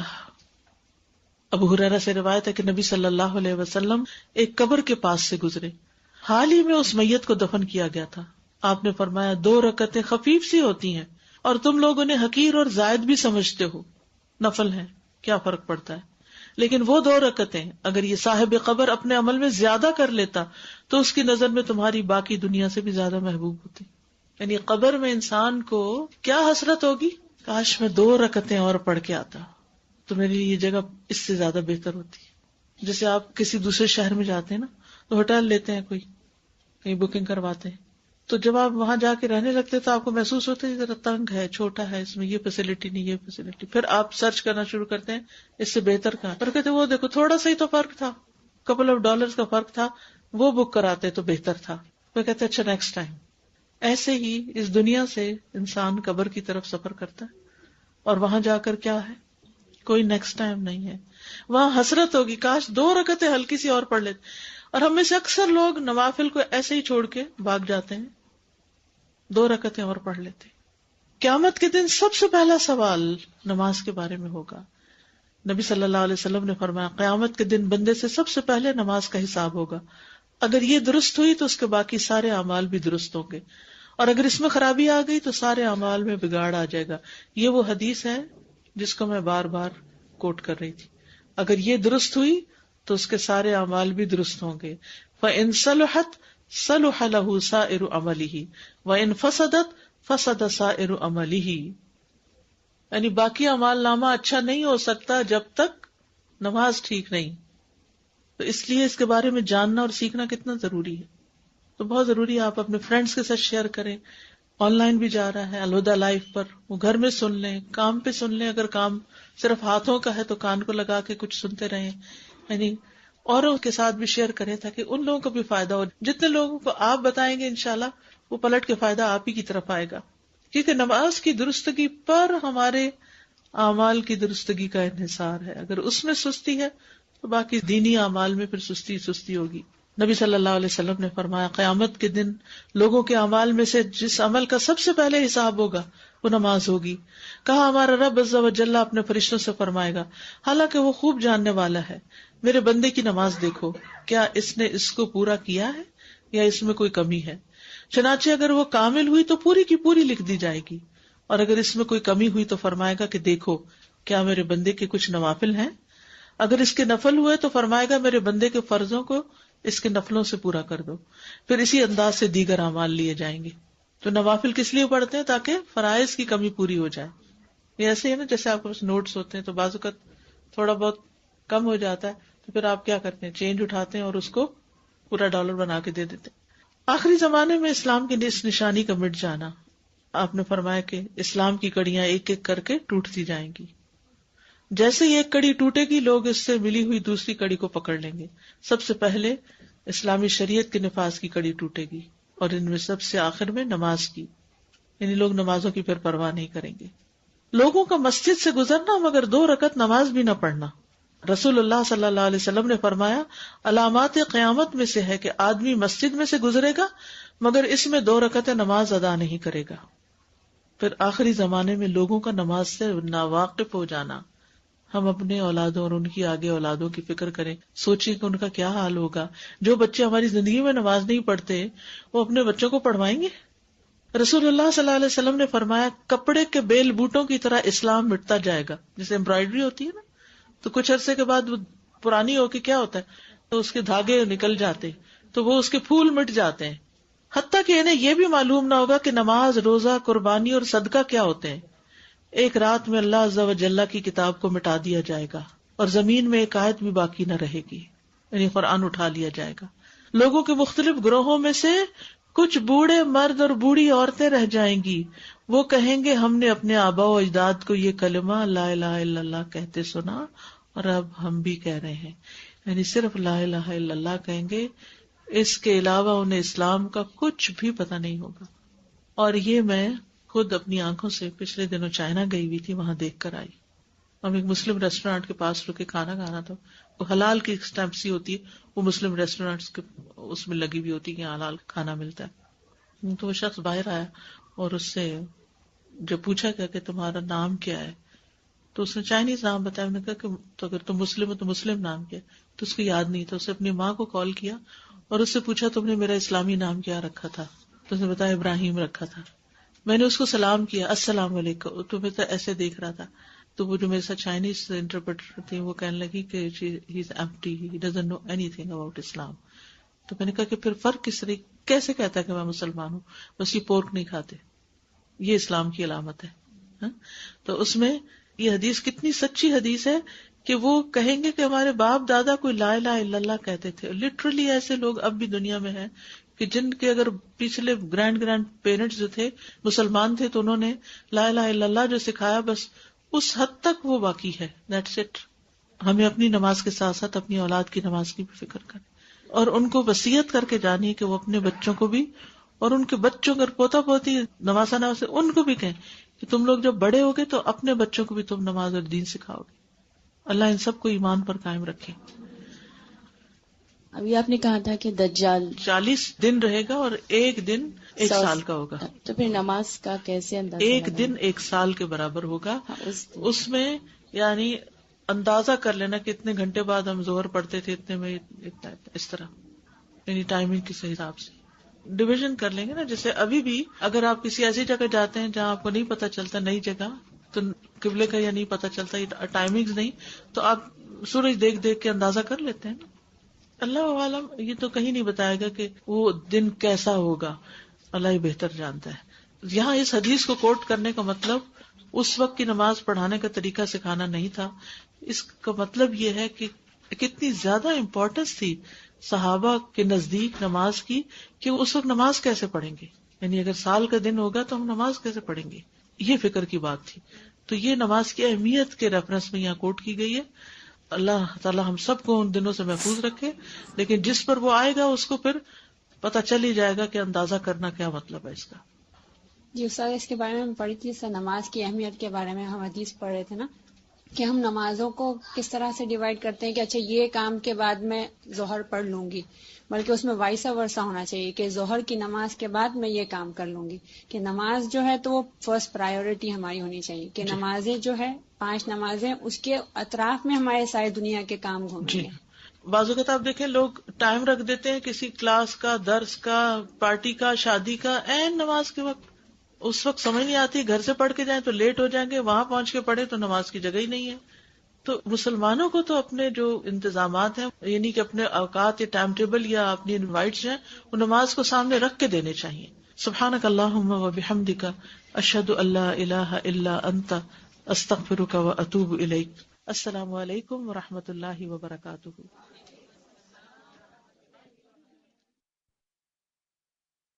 السلام علیکم ورحمۃ اللہ وبرکاتہ. تو ابھی ہمارا کچھ اور پارٹ بھی اس کا لیفٹ اوور ہے, تو انشاءاللہ پھر ہم کنٹینیو کر لیں, مزید کر لیں. چلیں انشاءاللہ. الحمدللہ.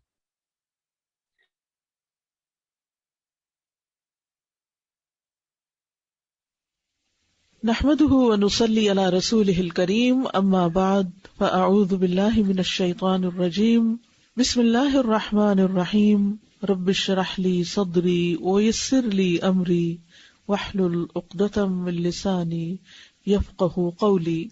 ہم نماز کی اہمیت کے بارے میں پڑھ رہے تھے, اسی کو کنٹینیو کریں گے. نماز کیوں اہم ہے؟ اس لیے کہ یہ سب سے افضل عمل ہے, اللہ کے نزدیک سب سے محبوب عمل ہے. حدیث میں آتا ہے, عبداللہ بن مسعود رضی اللہ عنہ سے روایت ہے, انہوں نے کہا, میں نے نبی صلی اللہ علیہ وسلم سے سوال کیا کہ اللہ کو کون سا عمل زیادہ پسند ہے. یعنی جب ہم عمل کرتے ہیں تو ہمیں یہ لالچ ہوتی ہے, حرص ہوتی ہے کہ ہم کوئی ایسا کام کریں کہ جو اللہ تعالیٰ کی پسند کا ہو, اللہ تعالیٰ ہم سے راضی ہو جائے. تو آپ نے فرمایا, نماز کو اس کے وقت پر ادا کرنا, الصلاۃ علی وقتہا.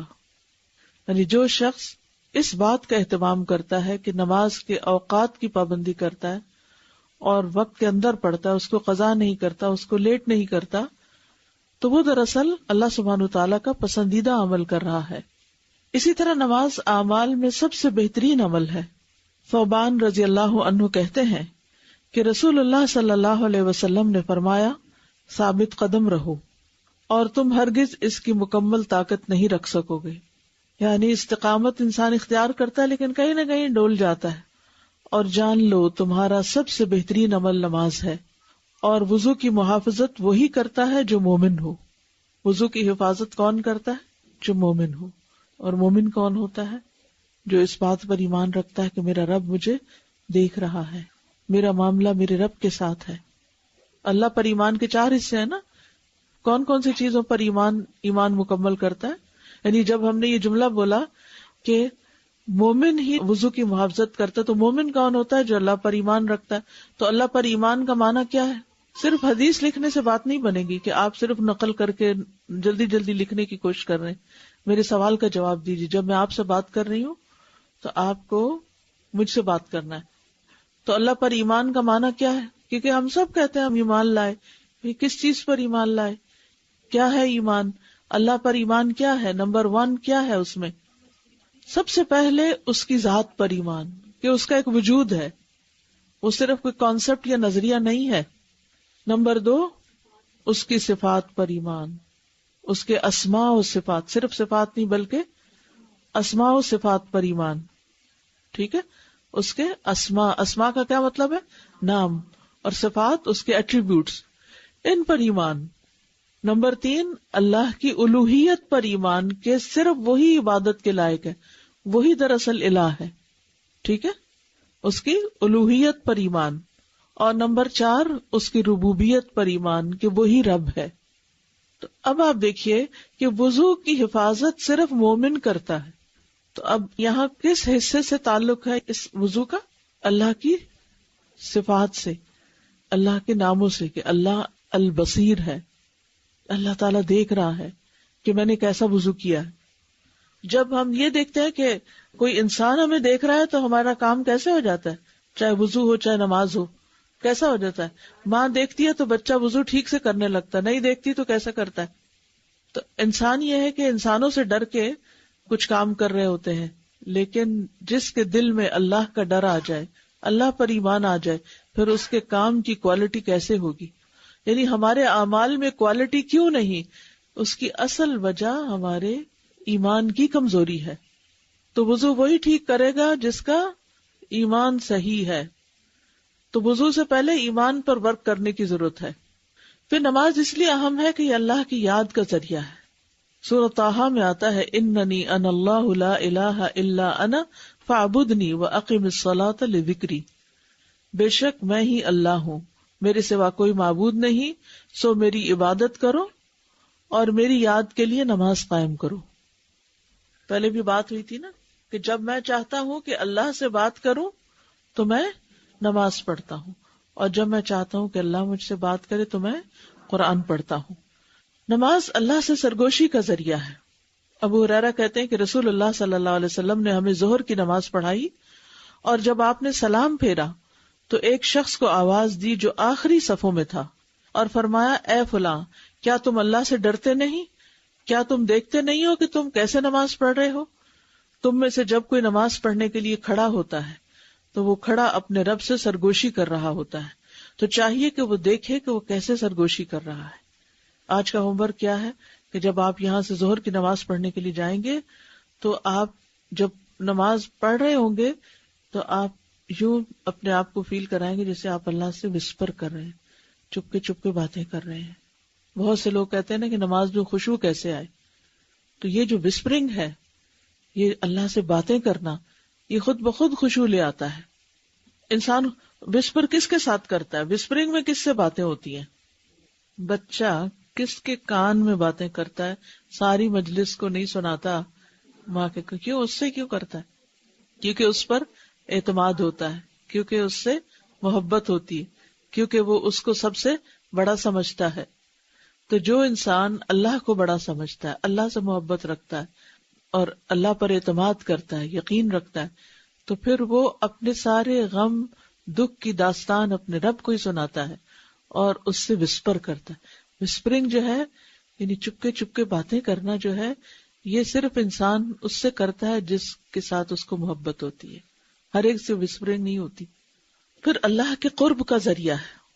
جابر بن عبداللہ کہتے ہیں کہ نبی صلی اللہ علیہ وسلم نے ایک مرتبہ کعب بن عجرہ سے فرمایا، اے کعب بن عجرہ، روزہ ڈھال ہے، صدقہ گناہوں کو مٹا دیتا ہے، نماز قرب الہی کا ذریعہ ہے، یا فرمایا کہ دلیل ہے. آپ عربی کو دیکھیے، وَالصَّلَاةُ قُرْبَانٌ او قال برہان. قربان کا مطلب کیا؟ قرب کا ذریعہ. اللہ تعالیٰ نمازی کے سامنے ہوتا ہے. رسول اللہ صلی اللہ علیہ وسلم نے فرمایا، بے شک جب تم میں سے کوئی نماز پڑھتا ہے تو اللہ اس کے چہرے کے سامنے ہوتا ہے. جب کوئی آپ کے چہرے کے سامنے ہو تو آپ کیا کریں گے؟ چہرہ ہٹا لیں گے، چہرہ پھیر لیں گے. اپنا چہرہ کدھر کریں گے؟ پھر اسی کی طرف کریں گے. پھر توجہ کی ضرورت ہے. ابن القیم کہتے ہیں، بندہ جب تک اپنی نماز کی طرف متوجہ رہتا ہے اس وقت تک مسلسل اللہ اپنے بندے کی طرف متوجہ رہتا ہے. جب بندہ اپنے دل یا اپنی نظر سے ادھر ادھر جھانکتا ہے تو اللہ تعالیٰ بھی اعراض کرتا ہے. جب بندہ منہ موڑ لیتا ہے تو اللہ تعالیٰ بھی منہ موڑ لیتا ہے اس سے. استغفر اللہ. تو ہم نماز میں کیا کر رہے ہوتے ہیں؟ دنیا بھر کی باتیں سوچ رہے ہوتے ہیں. نماز کا انتظار کرنے والوں پر اللہ کا فخر کرنا. عبداللہ ابن عمر کہتے ہیں، ہم نے رسول اللہ صلی اللہ علیہ وسلم کے ساتھ مغرب کی نماز ادا کی، لوٹنے والے لوٹ گئے اور بیٹھنے والے بیٹھے رہے، تو رسول اللہ صلی اللہ علیہ وسلم جلدی میں تشریف لائے. آپ کا سانس پھولا ہوا تھا اور آپ نے اپنے گھٹنوں سے کپڑا اٹھایا ہوا تھا. آپ نے فرمایا، خوش ہو جاؤ، تمہارے رب نے آسمان کا ایک دروازہ کھولا اور فرشتوں کے سامنے تم پر فخر کرتے ہوئے فرمایا، میرے بندوں کی طرف دیکھو، ایک فریضہ ادا کر چکے ہیں، اور دوسرے کے انتظار میں بیٹھے ہیں. ایک فریضہ ادا کر چکے ہیں اور دوسرے کے انتظار میں بیٹھے ہیں. اس سے بھی نماز کی اہمیت کا پتہ چلتا ہے کہ اللہ سبحانہ و تعالی کتنا زیادہ اس بات کا خیال رکھتا ہے کہ میرے بندے نماز پڑھنے والے ہیں. فرض نماز کی حفاظت کرنے والے کا غافلوں میں نہ لکھا جانا. ابو ہریرہ کہتے ہیں کہ رسول اللہ صلی اللہ علیہ وسلم نے فرمایا جس نے فرض نمازوں پر محافظت کی اس کو غافل لوگوں میں نہیں لکھا جائے گا. تو یہ تھی کچھ باتیں نماز کی اہمیت کے بارے میں. اب نماز ہی کی اہمیت سے متعلق یہ بات بھی یاد رکھیے کہ یہ نماز صرف ہمارے لیے نہیں، امت محمد صلی اللہ علیہ وسلم ہی کے لیے نہیں، بلکہ کس کے لیے؟ پچھلے انبیاء کے لیے بھی تھی. یعنی اللہ نے چونکہ انسان کو پیدا ہی اپنی عبادت کے لیے کیا، تو یہ عبادت صرف ہمارے لیے نہیں ہے، یہ عبادت ہمیشہ سے رہی ہے. تمام انبیاء کی طرف نماز کی وحی کی گئی. قرآن مجید میں آتا ہے وَجَعَلْنَاهُمْ أَئِمَّةً يَهْدُونَ بِأَمْرِنَا وَأَوْحَيْنَا إِلَيْهِمْ فِعْلَ الْخَيْرَاتِ وَإِقَامَ الصَّلَاةِ وَإِيتَاءَ الزَّكَاةِ وَكَانُوا لَنَا عَابِدِينَ. اور ہم نے انہیں ایسے پیشوا یعنی رہنما بنایا جو ہمارے حکم کے ساتھ رہنمائی کرتے تھے، اور ہم نے ان کی طرف نیکیاں کرنے اور نماز قائم کرنے اور زکوٰۃ ادا کرنے کی وحی بھیجی، اور وہ صرف ہماری عبادت کرنے والے تھے. وَكَانُوا لَنَا عَابِدِينَ.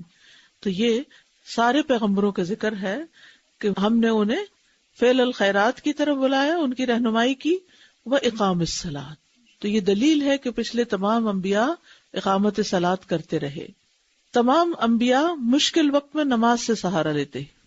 مسند احمد کی روایت میں ہے نبی صلی اللہ علیہ وسلم نے فرمایا ان انبیاء پر جب بھی کوئی پریشانی آتی تو وہ نماز کی طرف متوجہ ہو جاتے.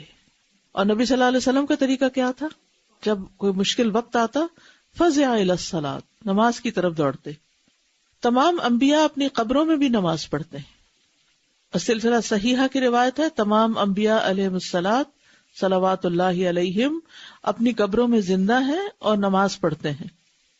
لیکن یہاں ایک بات یاد رکھے کہ وہ زندگی جو اس حدیث نے انبیاء علیہم السلام کی ثابت کی ہے وہ دنیا کی زندگی نہیں.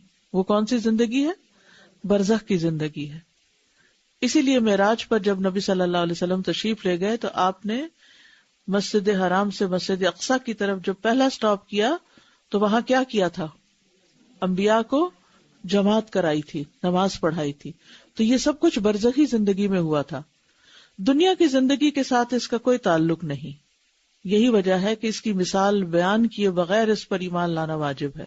مثال کیا ہے کہ جیسے ہم سنتے ویسے وہ سنتے، ایسے ویسے نہیں سنتے، یا یہ کہ ہم ان کی قبروں کے پاس جا کر پھر ان سے باتیں شروع کر دیں، اس کی اجازت نہیں ہے. وہ اپنی ایک زندگی ہے ان کی، اور اسی طرح کی کم و بیش زندگی باقی لوگوں کی بھی ہے. یعنی مرنے کے بعد انسان بالکل فنا نہیں ہو جاتا کہ اس کا کچھ بھی باقی نہ رہے، اس کو عذاب قبر محسوس ہوتا ہے. آپ نے وہ حدیث بھی پڑھی ہوگی جس میں یہ کہ مردہ دفنانے والوں کے واپسی کے قدموں کی آواز وہ سنتا ہے، چلنے کی آواز سنتا ہے. ابھی کسی نے انڈیپینڈنٹ کے ایک آرٹیکل کا لنک مجھے بھیجا، ٹائم نہیں ملا کہ میں پڑھ سکوں. اس میں انہوں نے سائنٹیفکلی پروو کیا ہے کہ مرنے کے بعد بھی انسان کی جو لسننگ پاور ہے وہ باقی رہتی ہے، یعنی سنتا رہتا ہے. اللہ عالم. یاد رکھیے کہ وہ اگر سنتا ہے یا قبر میں سنتا ہے تو اس کی حقیقت کیا ہے وہ اللہ ہی بہتر جانتا ہے. لیکن اس بات کے بعد کبھی نبی صلی اللہ علیہ وسلم اور صحابہ کا یہ طرز عمل نہیں رہا کہ جا کے پھر قبر والوں سے مانگنا شروع کر دی، کیونکہ دینے والا کون ہے؟ اللہ ہی ہے. موسیٰ علیہ السلام کو اللہ سے ملاقات پر نماز کا حکم ملا. اننی انا اللہ لا الہ الا انا فاعبدنی واقم الصلاۃ لذکری. بے شک میں ہی اللہ ہوں اور میرے سوا کوئی معبود نہیں، سو میری عبادت کرو اور میری یاد کے لیے نماز قائم کرو. یہ کب ہوا تھا؟ جب موسیٰ علیہ السلام ملاقات کی جگہ پر آئے تھے. بنی اسرائیل سے اللہ تعالیٰ نے جو عہد لیا سورۃ البقرہ کی آیت نمبر 83 میں، اس میں بھی آپ دیکھیے کہ لا تعبدون الا اللہ کے بعد حقوق العباد کی بات کی گئی، اور پھر واقیموا الصلاۃ وآتوا الزکاۃ، صلاۃ اور زکوٰۃ کی بات ہے. نماز کے لیے ان کے گھروں کو مسجد بنایا گیا. جب فرعون کے ظلم اور زیادتی کی انتہا ہو گئی اور ان کے لیے مرکزی عبادت گاہیں نہ رہیں تو گھروں کو عبادت گاہ بنایا گیا، اور وہاں بھی کیا حکم دیا گیا؟ وَأَقِیمُوا الصَّلَاةَ، کہ نماز قائم کرو۔ شعیب علیہ السلام کو کس بات کا طعنہ دیا گیا تھا؟ یا شعیب اصلاتک تأمرک، کہ اے شعیب کیا تمہاری نماز تمہیں اس بات کا حکم دیتی ہے؟ پھر ابراہیم علیہ السلام کس بات کی فکر کرتے ہیں؟ اپنی اور اپنی اولاد کی نماز کی فکر کرتے ہیں۔ کعبہ کی تعمیر کے بعد انہوں نے کیا دعا مانگی؟ رب اجعلنی مقیم الصلاۃ ومن ذریتی ربنا وتقبل دعا۔ تو یہ سب کیا ہے؟ نماز کی فکر ہے۔ نماز ہی کی خاطر انہوں نے اپنی اولاد کو اس وادی میں چھوڑا تھا۔ ربنا انی اسکنت من ذریتی بواد غیر ذی زرع عند بیتک المحرم ربنا لیقیموا الصلاۃ، اے ہمارے رب تاکہ وہ نماز قائم کریں۔ یعنی اپنے اہل و عیال کو وہ جس جگہ چھوڑتے ہیں اس کا مقصد کیا ہے؟ کہ نماز قائم کریں۔ انی اسکنت لیقیموا الصلاۃ، اس سے نماز کی امپورٹنس کا اندازہ ہوتا ہے۔ اسماعیل علیہ السلام نے اپنے گھر والوں کو کس چیز کا حکم دیا؟ نماز کا حکم دیا۔ قرآن مجید میں آتا ہے وَكَانَ يَأْمُرُ أَهْلَهُ بِالصَّلَاةِ وَالزَّكَاةِ وَكَانَ عِندَ رَبِّكَ مَرْضِيًّا، وہ اپنے گھر والوں کو نماز اور زکوٰۃ کا حکم دیا کرتے تھے اور وہ اپنے رب کے نزدیک ایک پسندیدہ انسان تھے۔ ابھی اس وقت آپ نوٹس میں صرف 2 چیزیں لکھیے، مثلا اسماعیل علیہ السلام نے گھر والوں کو نماز کا حکم دیا، اور آگے آیت نمبر سورۃ مریم آیت 55، بس۔ اسی طرح ابراہیم علیہ السلام نے اس مقصد کے لیے اولاد کو بسایا، ٹھیک۔ ابراہیم علیہ السلام کو اپنی اولاد اور اپنی نماز کی فکر تھی، آیت فلاں۔ شعیب علیہ السلام کو نماز ہی کے بارے میں بات کی گئی، بنی اسرائیل سے نماز قائم کرنے کا عہد لیا گیا۔ موسیٰ علیہ السلام سے ملاقات کے وقت اللہ نے نماز قائم کرنے کا حکم دیا۔ تمام انبیاء اپنی قبروں میں نماز پڑھتے ہیں، ٹھیک ہے۔ تمام انبیاء کی طرف یہ وحی کی گئی۔ بس صرف مین ہیڈنگز جو ہیں، یہ پوائنٹس اگر آپ پک کر لیں تو اتنا ہی آپ کے لیے کافی ہے۔ صرف اتنی دلیل، آپ سے آیات نہیں، ان کے دلائل میں پوچھے جائیں گے۔ میں نے آیات تو اپنے اصل میں نوٹس کے لیے بنائی ہوئی ہے کہ اگر آپ میں سے کوئی کہے کہ اس کی کیا دلیل ہے تو یہ دلیل ہونی چاہیے۔ آپ آیت کا نمبر نوٹ کر لیں، اگر کوئی آپ سے پوچھے تو آپ کو بھی آیت کا نمبر آتا ہو۔ اگر آپ اس وقت نوٹس میں آیات پوری لکھنا شروع کر دیں گے اور ترجمے اور پھر ان کے نمبر، تو اپنے آپ کو کھپا ڈالیں گے اور حاصل کچھ نہیں۔ اس کے آپ سے نہ مطالبہ ہے نہ آپ کو ضرورت ہے۔ اس وقت آپ کو صرف یہ جاننے کی ضرورت ہے کہ نماز بڑی اہم ہے، کیونکہ اللہ سبحانہ وتعالیٰ نے تمام انبیاء کو اس کا حکم دیا تھا۔ اور ڈفرنٹ انبیاء کے جو دلائل قرآن میں ملتے ہیں، ایک تو مجموعی طور پر سب انبیاء کی بات ہوئی اوپر، اوحینا الیہم فعل الخیرات واقام الصلاۃ، اور پھر ڈفرنٹ انبیاء جو یہاں ان کا ذکر آتا ہے۔ پھر عیسیٰ علیہ السلام کا پنگھوڑے میں نماز کا ذکر کرنا۔ اللہ سبحانہ وتعالیٰ نے عیسیٰ علیہ السلام کو اس وقت نماز پڑھنے کی وصیت کی تھی جبکہ وہ گود میں بچے سے تھے۔ ایک بچے کا تصور کریں جو پنگھوڑے میں کہہ رہا ہو وَأَوْصَانِي بِالصَّلَاةِ، سبحان اللہ، کہ اللہ نے مجھے نماز کی تاکید کی ہے۔ قرآن مجید میں سورۃ مریم آیت 30 اور 31 میں آتا ہے قال انی عبد اللہ آتانی الکتاب وجعلنی نبیا وجعلنی مبارکا اینما کنت واوصانی بالصلاة والزکاة ما دمت حیا۔ عیسیٰ علیہ السلام نے کہا بے شک میں اللہ کا بندہ ہوں، اس نے مجھے کتاب دی اور مجھے نبی بنایا اور مجھے بابرکت بنایا جہاں بھی میں ہوں، اور مجھے نماز اور زکوٰۃ کی وصیت کی جب تک میں زندہ رہوں، موت تک۔ وَاعْبُدْ رَبَّكَ حَتَّى يَأْتِيَكَ الْيَقِينُ۔ ٹھیک، تو ان تمام انبیاء کے ساتھ یہ معاملہ ہوا۔ پھر آپ دیکھیے سارہ علیہ السلام کون تھی؟ وہ حضرت ابراہیم کی وائف تھی۔ ابراہیم علیہ السلام نے جب ہجرت کی، کہاں سے کی؟ عراق سے، اپنی بستی سے جہاں انہیں آگ میں پھینکا گیا تھا۔ تو ابراہیم علیہ السلام نے سارہ علیہ السلام کو ساتھ لے کر ہجرت کی تو ایک ایسی بستی میں پہنچے جس میں بادشاہوں میں سے ایک بادشاہ یا جابروں میں سے ایک جابر رہتا تھا۔ اس نے ابراہیم علیہ السلام کے پاس یہ حکم بھیجا کہ سارہ کو اس کے پاس بھیجے۔ آپ نے سارہ کو بھیج دیا کیونکہ وہ زبردستی جبرن ہر خوبصورت لڑکی کو ہتھیا لیتا۔ وہ بادشاہ ان کے پاس آیا تو وہ وضو کر کے نماز پڑھنے لگی۔ جب وہ برے ارادے سے آیا تو کیا کرنے لگی؟ نماز پڑھنے۔ انبیاء اور ان کے گھر والوں کی کیا صفت رہی ہے کہ مشکل وقت میں نماز کی طرف۔ یہ حضرت سارہ کا جو ایکشن ہے یہ ہمارے لیے بہترین نمونہ ہے کہ کوئی بھی مسئلہ ہو سیدھے اللہ کے پاس جائیں۔ اور کہنے لگی اے اللہ اگر میں تجھ پر اور تیرے رسول پر ایمان رکھتی ہوں نیک عمل کا واسطہ تو مجھ پر اس کافر کو مسلط نہ کرنا. تو بادشاہ کا سانس گلے میں پھنس گیا اور گر کر ایڑیاں رگڑنے لگا. تو یہ نماز کی برکت سے ہوا. اور اسے بھی پتہ چلتا ہے کہ مشکل وقت میں نماز پڑھنی چاہیے. مریم علیہ السلام کا نماز پڑھنا، یا مریم اقنتی لربکی واسجدی وارکعی مع الراکعین، اے مریم اپنے رب کی فرما بردار بن جا اور سجدہ کر اور رکوع کرنے والوں کے ساتھ رکوع کر. لقمان حکیم نے اپنے بیٹے کو کیا نصیحت کی؟ یا بنی اقم الصلاۃ، اے بیٹے نماز قائم کرنا. کیا سمجھ میں آئے ان ساری باتوں سے؟ آپ کے دل میں کیا بات آ رہی ہے؟ السلام علیکم. سب سے پہلے تو جو امپورٹنٹ بات مجھے وہ لگی یہ سرگوشی والی بات، it really clicked me a lot, کہ اگر ہم یہ سامنے اور سرگوشی اور اللہ طرف ہٹ جاتے ہیں جو انسان متوجہ نہیں رہتا، تو ابھی انشاءاللہ تعالیٰ کوشش کریں گے کہ اس پہ عمل ہو سکے انشاءاللہ. جو باتیں آپ کو ہٹ کرے نا ان کو کہیں نہ کہیں ڈائری میں الگ نوٹ کیجیے، نوٹس میں نہ رہنے دیجیے. یہ لائف ٹائم لیسنز ہوتے ہیں، نہ بار بار ہم یہ کورسز اٹینڈ کر پاتے ہیں، نہ بار بار یہ حدیثیں پڑھ سکتے ہیں. اور ایک دفعہ پڑھتے ہیں 2 دن اثر رہتے ہیں، تیسرے دن پھر ہم بھول چکے ہوتے ہیں. تو اپنے آپ کو مستقل طور پر یاد رکھوانے کے لیے، یاد رکھنے کے لیے ان کو الگ جیمز کی شکل میں اپنے پاس سیو کر لیں. جیمز کہاں رکھتے ہیں؟ حفاظت سے رکھتے ہیں. جی استاد، یہ ایک بات بہت کلیئر کی کہ آسانی میں تو ہم نماز پڑھتے ہیں، جب مشکل وقت ہوتا ہے تو سب سے پہلے نماز افیکٹ ہوتی ہے. تو مگر انبیاء علیہ السلام کا یہ طریقہ رہا ہے کہ اور جو بھی مشکل وقت ہو تو سب سے پہلے نماز کی طرف ٹرن ہونا. بالکل، بڑی اہم بات ہے یہ کہ ہم آسانی میں تو جب ہمارے حالات موافق ہوتے ہیں نماز پڑھتے رہتے ہیں، اور جب کوئی کام زیادہ ہوتے ہیں، مشکلات آتی ہیں تو نماز سب سے پہلے افیکٹ ہوتی ہے. تو انبیاء کا طریقہ کیا رہا ہے کہ وہ نماز کی طرف زیادہ توجہ کرتے تھے مشکل وقت میں. السلام علیکم. یہ سوچتی تھی ایک نماز کے بعد دوسرے کا انتظار کرنا، یعنی کہ جیسے ہم ایک نماز پڑھ لیں تو ہمیں پہلے ہی پلاننگ ہو جائے کہ ہم نے نیکسٹ نماز میں کیا کرنا ہے. جی ہاں، اس طرح ہمارا وہ جو ٹائم پیریڈ ہے وہ ہمیں کانشیسلی بتاتا رہے گا کہ مجھے ٹائم پہ نماز بھی پڑھنی ہے اور کرنا بھی کیا ہے. یعنی ایک نماز ختم ہونے کے بعد اگلی کا ٹائم دیکھ لینا، مثلا اس دوران میں وہ کام شروع کرنا جو اگلی نماز کو افیکٹ نہ کرے. یہ بہت امپورٹنٹ ہے. کیا سمجھ میں آیا؟ یعنی ایک نماز سے دوسری نماز کے وقت جو ہے اپنی نماز کی حفاظت کرنا اور اس حال میں رہنا کہ اس کا انتظار کر رہے ہیں. انتظار رہے، اور اس کے لیے پلاننگ کیا کرنا.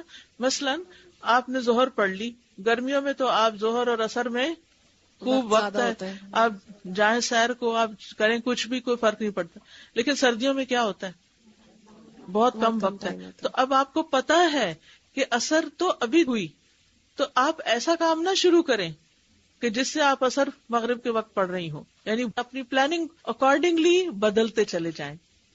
اور یہ بھی پلاننگ کہ آپ نے نیکسٹ نماز کے اندر کون سی سورہ ریسائٹ کرنی ہے. تو بیچ میں بعض دفعہ ہوتا ہے نا کہ آپ پلان کر لیتے ہو میں نے اثر میں یہ پڑھنا ہے، تو آپ کا لیسن بھی ریوائز ہو جاتا ہے. جی، جو لوگ حفظ کر رہے ہیں نا خاص طور پر، وہ اگر چھوٹا سا بھی پلانر بنا کے اسٹیکی نوٹ پہ اپنے کسی وارڈروب پہ لگا لیں، کہیں سامنے رکھ لیں، تو اس سے فائدہ کیا ہوگا؟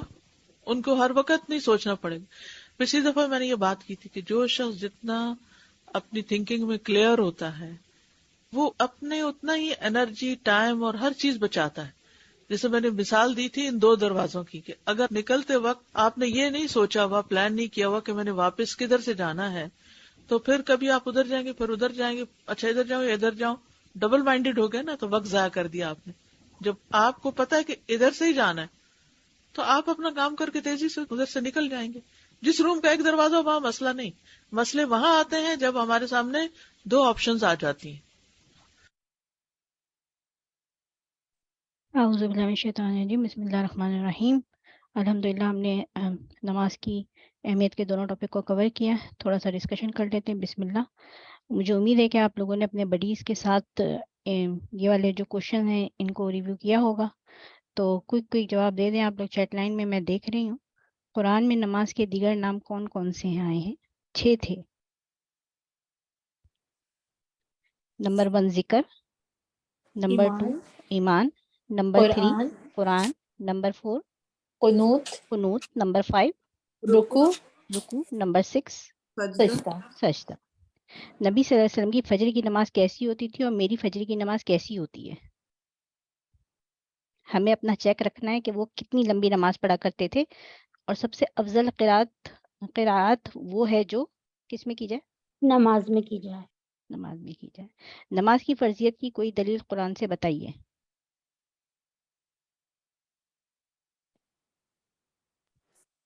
جیسے سبین سورہ بقرہ کی آیت نمبر 43 جو ہے وہ واقیم الصلاۃ وآتوا الزکاۃ وارکعوا مع الراکعین، اور آیت نمبر 3 بھی تھی نا، 3 اور 4 بھی تھی. جی ٹھیک ہے. 5 نمازوں کی فرضیت کی کوئی دلیل آپ لوگوں نے ڈسکس کی تھی؟ سیم یہ تو لیسن ہی آج پڑھا، یہ تو آج پڑھا جیسے ہاں سبھی. ہاں. تو ابھی آج ہم لوگوں نے یہ والا معراج والی حدیث آئے گی نا اس میں. جی الحمدللہ. تو ابھی آپ لوگ کا ہوم ورک یہی ہے کہ نماز کی فرضیت کے حوالے سے کوئی ایک آیت یا حدیث آپ لوگوں نے یاد کرنی ہے. اس کا انشاءاللہ آپ لوگ کو ہوم ورک دے دیا جائے گا. اللہ تعالیٰ کے ان 2 اوقات میں اپنے فرشتوں سے اپنے بندوں کی نماز کی خبر لیتے ہیں. یہ آج آپ لوگوں نے پڑھا ہے، کچھ آپ لوگ کے ذہن میں رہی یہ بات؟ جی فجر اور عصر. الحمدللہ. فجر اور عصر میں رسول اللہ صلی اللہ علیہ وسلم نے فرمایا جب ہر نماز کا وقت شروع ہوتا ہے تو ایک منادی کرنے والے کو بھیجا جاتا ہے. وہ کیا کہتا ہے؟ کہ اپنے آپ کو آگ سے بچا لو.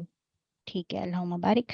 رسول اللہ نے فرمایا جب ہر نماز کا وقت شروع ہوتا ہے تو ایک منادی کرنے والے کو بھیجا جاتا ہے. وہ کہتا ہے آدم کے بیٹو اٹھو، اس آگ کو بجھا دو جو تم نے اپنے نفسوں کے لیے جلائی ہے. تو وہ کھڑے ہوتے ہیں، وضو کرتے ہیں، ان کی آنکھوں سے ان کے گناہ جھڑ جاتے ہیں. اور جب وہ نماز پڑھتے ہیں تو اس نماز اور پچھلی نماز کے درمیانی وقفے میں ہونے والے گناہ بخش دیے جاتے ہیں. پھر وہ لوگ اس کے درمیانی وقفے میں گناہ کر کے دوبارہ آگ جلاتے ہیں. اسلام کی بنیاد کن 5 باتوں پر ہے؟ یہ ہیں 5 باتیں. یہ آج آپ لوگوں نے پڑھا، اس کا صرف ریویو دیکھ لیں. گواہی دینے کے اللہ سے کوئی معبود نہیں، بے شک محمد صلی اللہ علیہ وسلم اللہ کے رسول ہیں. نماز قائم کرنا، زکوٰۃ ادا کرنا، حج کرنا، رمضان کے روزے رکھنا. ٹھیک ہے. اور سچے ایمان والے کون ہوتے ہیں؟ وہ بھی ان آیتوں میں اللہ سبحانہ تعالیٰ نے بتا دیا. جو نماز قائم کرتے ہیں اور پھر اسی طرح سے خرچ کرتے ہیں. حقیقی مومن وہی ہیں، ان کے لیے ان کے رب کے پاس بڑے درجے ہیں، قصوروں سے درگزر کرتے ہیں اور بہترین رزق ہے ان کے پاس. چلیں انشاءاللہ نیکسٹ ہم اپنے ریویو کی طرف چلتے ہیں. استاذہ نے سب سے زیادہ امپورٹنس اذان کی دی تھی آج، تو آپ اپنے بچوں کو سکھائیں گے اذان؟ سب کو اذان دینی آتی ہے؟ آپ لوگوں میں سے کس کس کو اذان دینی آتی؟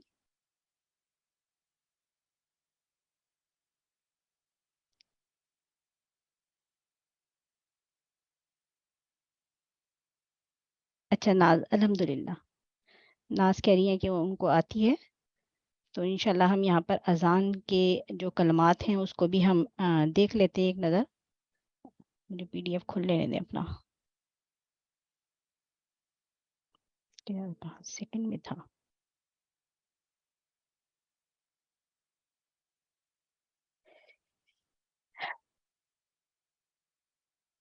سبحان اللہ، ایک دم اتنے سارے پی ڈی ایف کھلے ہوئے میرے پاس.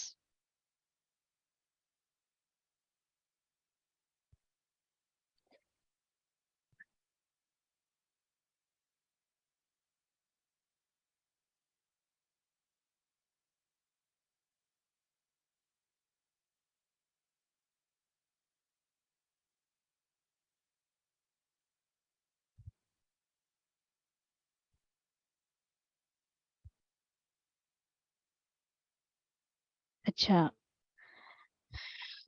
تھرڈ والے پی ڈی ایف میں ہے اذان کا. انشاءاللہ ابھی ہم یہ دیکھ لیتے ہیں کہ ہم دعا استفتاح کو یاد کر لیتے ہیں یہاں پر.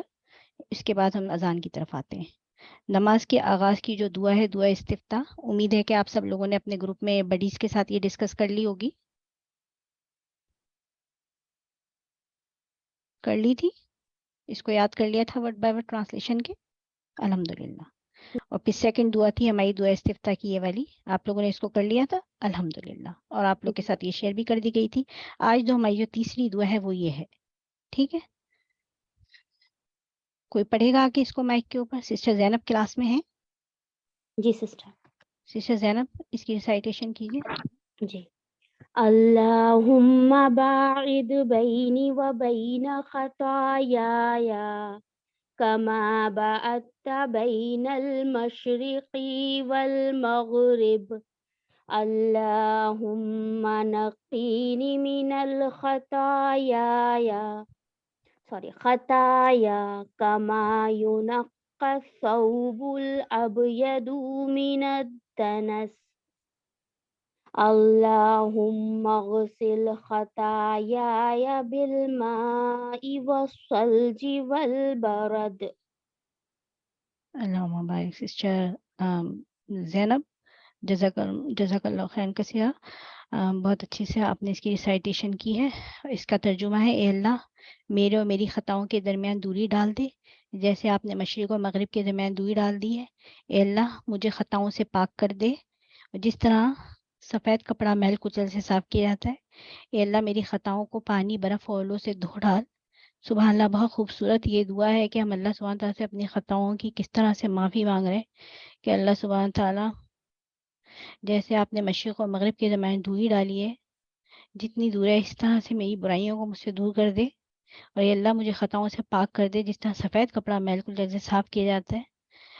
سبحان اللہ. اور اے میرے اللہ میری خطاؤں کو خالی ایک چیز سے نہیں ہم نے سہارا لیا، بلکہ بولا کہ اللہ سبحانہ تعالیٰ سے پانی سے بھی اور برف سے بھی اور اولوں سے بھی. تو سبحان اللہ، جتنی بھی چیزیں استعمال کی جا سکتی تھی دھونے کے لیے، برف سے اور اولوں سے، یعنی کہ اولے جب کسی کے اوپر پڑتے ہیں تو کیا حشر ہوتا ہے نا، بالکل ہی کسی گاڑی کو دیکھا جس کے اوپر اولے پڑتے ہیں، کیا حشر ہوتا ہے اس کا. تو اللہ سبحانہ تعالیٰ میری برائیوں کو مجھ سے ایسے نکال دے، اس کو میں ایسے دور کر دوں کہ سبحان اللہ. بہت خوبصورت دعا ہے یہ. تو اللہم، اے اللہ، باعد دوری ڈال دے، بینی درمیان میرے، و بینا اور درمیان، خطایا میری گناہوں کو، خطایا ٹھیک ہے 1 2 2 1، کما جیسا کہ، باعتا عین کو تا میں مرچ کر دیں گے، دوری ڈالی آپ نے درمیان، بینا درمیان، المشرقی مشرق، والمغربی اور مغرب. اللہم اے اللہ، نقینی ٹھیک ہے صاف کر دے مجھے، من الخطایا گناہوں سے، کما جس طرح، یونقی صاف کیا جاتا ہے، الثوب کپڑا، الابید سفید، من الدنس میل کچیل سے. اللہم اے اللہ،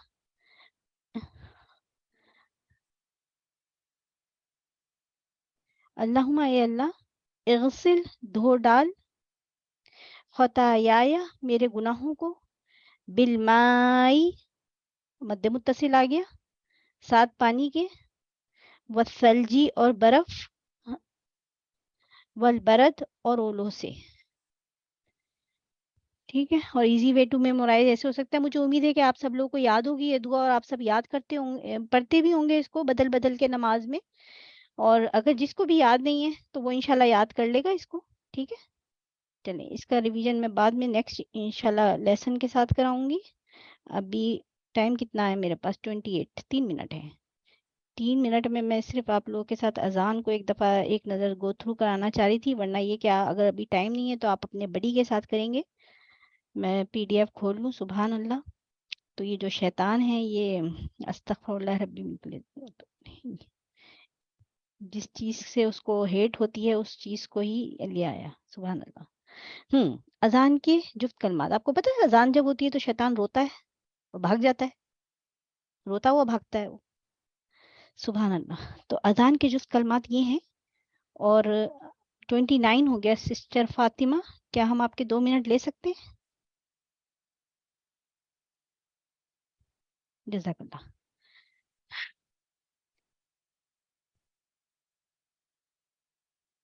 میں آپ لوگوں کو اذان سناتی ہوں، اس کو ایک دفعہ پڑھیں، سنیں.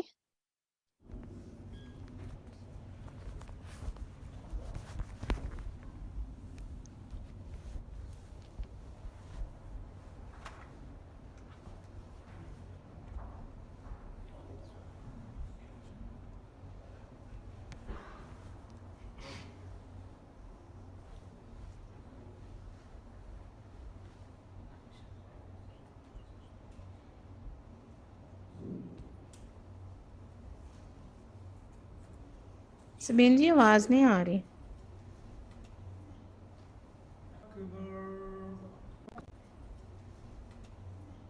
اچھا 1 منٹ.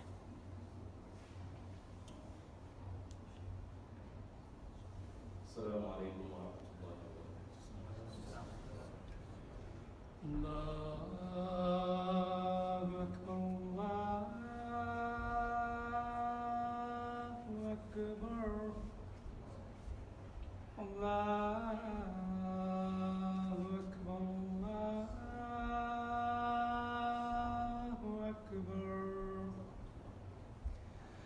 أشهد أن لا إله إلا الله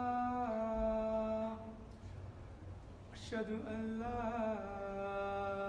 إله إلا الله أشهد أن محمدا رسول الله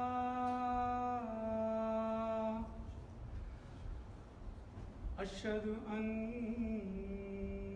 محمدا رسول الله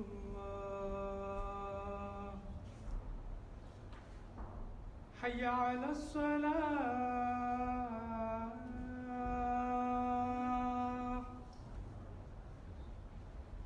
حي على الصلاة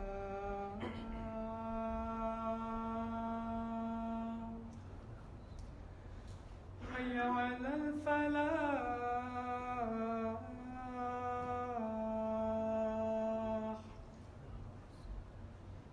حي على الفلاح